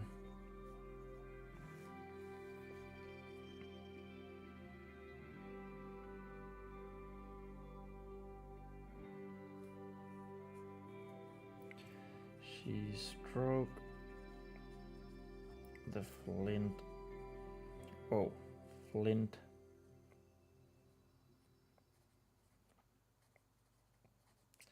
As hard as she.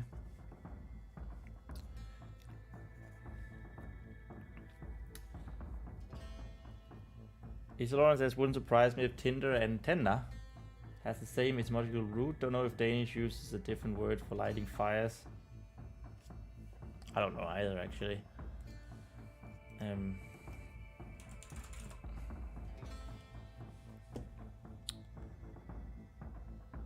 Fyrsvamp. I have never heard that word.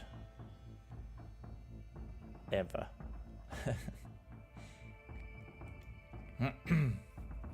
But alright.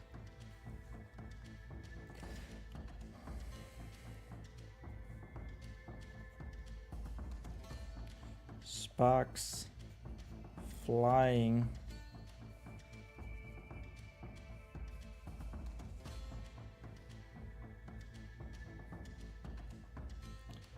As she yelled out her frustrations.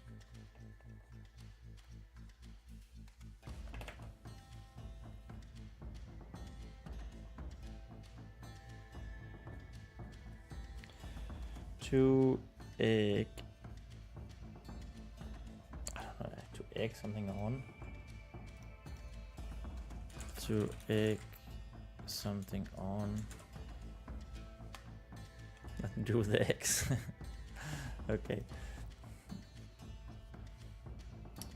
Oh, okay. I'm Tenna and Il. I'm lighting a fire. Okay, so we have Tenna. We just use the E, not the well, your E. We write it like this. Tenne. To light. Tenna. Tent. Yeah. So that's pretty much the same. You also have the great Swedish Christmas song, Jag tänder tusen julalys. Which basically you can translate that one-to-one to Danish. Also, I'm sorry for butchering Swedish. I really didn't mean to. To egg the flames on.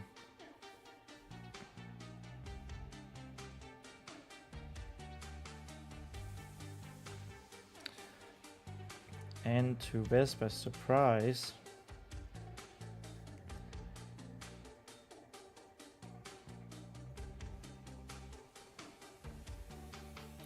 they answered.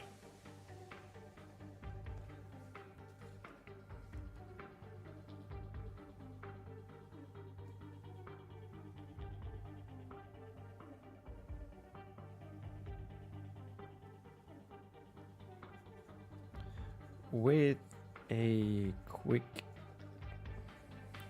thump.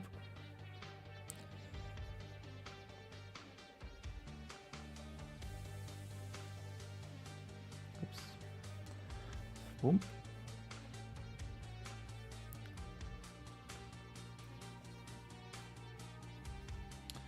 The blazes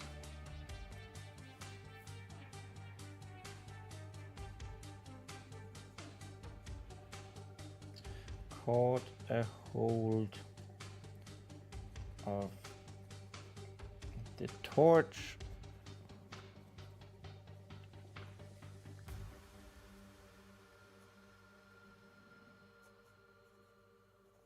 Illuminating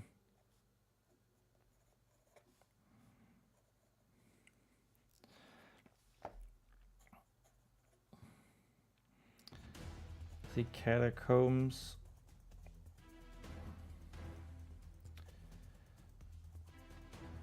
Sending the darkness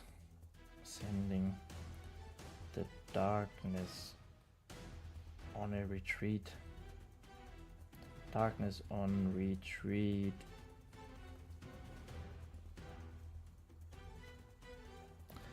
around Vespa and Lemon. And the pack of rotting food.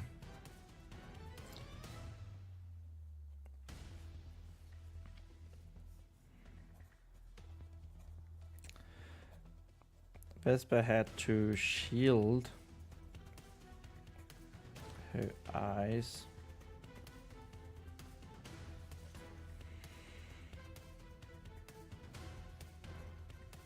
as the light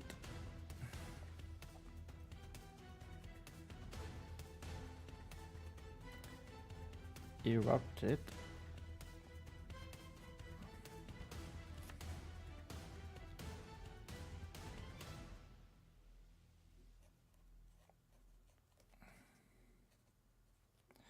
But as the warmth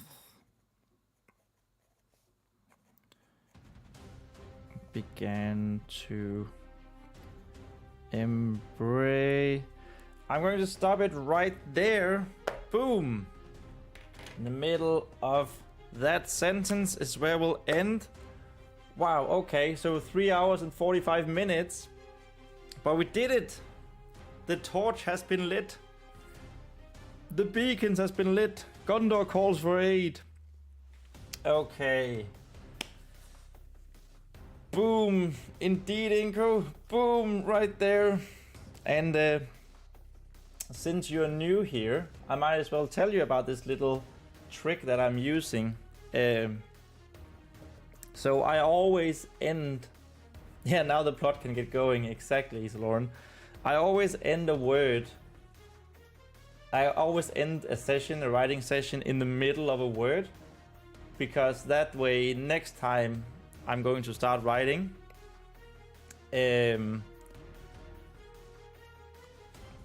like I don't have to spend a long time to get going. I can just simply end embrace and then I'm on my way. It actually works really well for me. So it seems like you're nearly done with this. I wouldn't, well, maybe, I don't know, I wouldn't say that. This is chapter 19 we're in right now. And I still have some ways to go. We need Vespa to figure a way out of the catacombs, and we need her to pick up a hammer that she was unable to pick up earlier. But she can now because she is a true Fey folk. She has spirit bonded with Lemon. Then we go into chapter 20, which is our big climax, where she saves the day. And then we have chapter 21, which is the... we are ending the story here, the aftermath, and then there's a tiny epilogue. So, I don't know, there's still ways. Ingo says that's a very clever trick. I like that a lot. I may steal that from you. Oh, you're most welcome. It's one of the better tricks that I learned on YouTube. So I don't actually remember. Maybe it was Jet Hearn, if you know him. He's a really, really cool YouTuber. Book YouTuber, author YouTuber. Do you think you'll go over 95k? I'm 100% sure I'll go 95k. So today we have definitely... I'm gonna do the counting in a bit, but today we've definitely written 1,000 words today. And that's 93,000. I think I'll even go over 100,000. Maybe even 105, 110,000 before we're done. But we'll see. Once I get to the revision part, I think I'll need to cut down on it, but whatever. But yeah, I know my my goal there says, and the goal here says 95k, but that's just It's just a little bit of an arbitrary. I'll just update that to 100,000, to 100k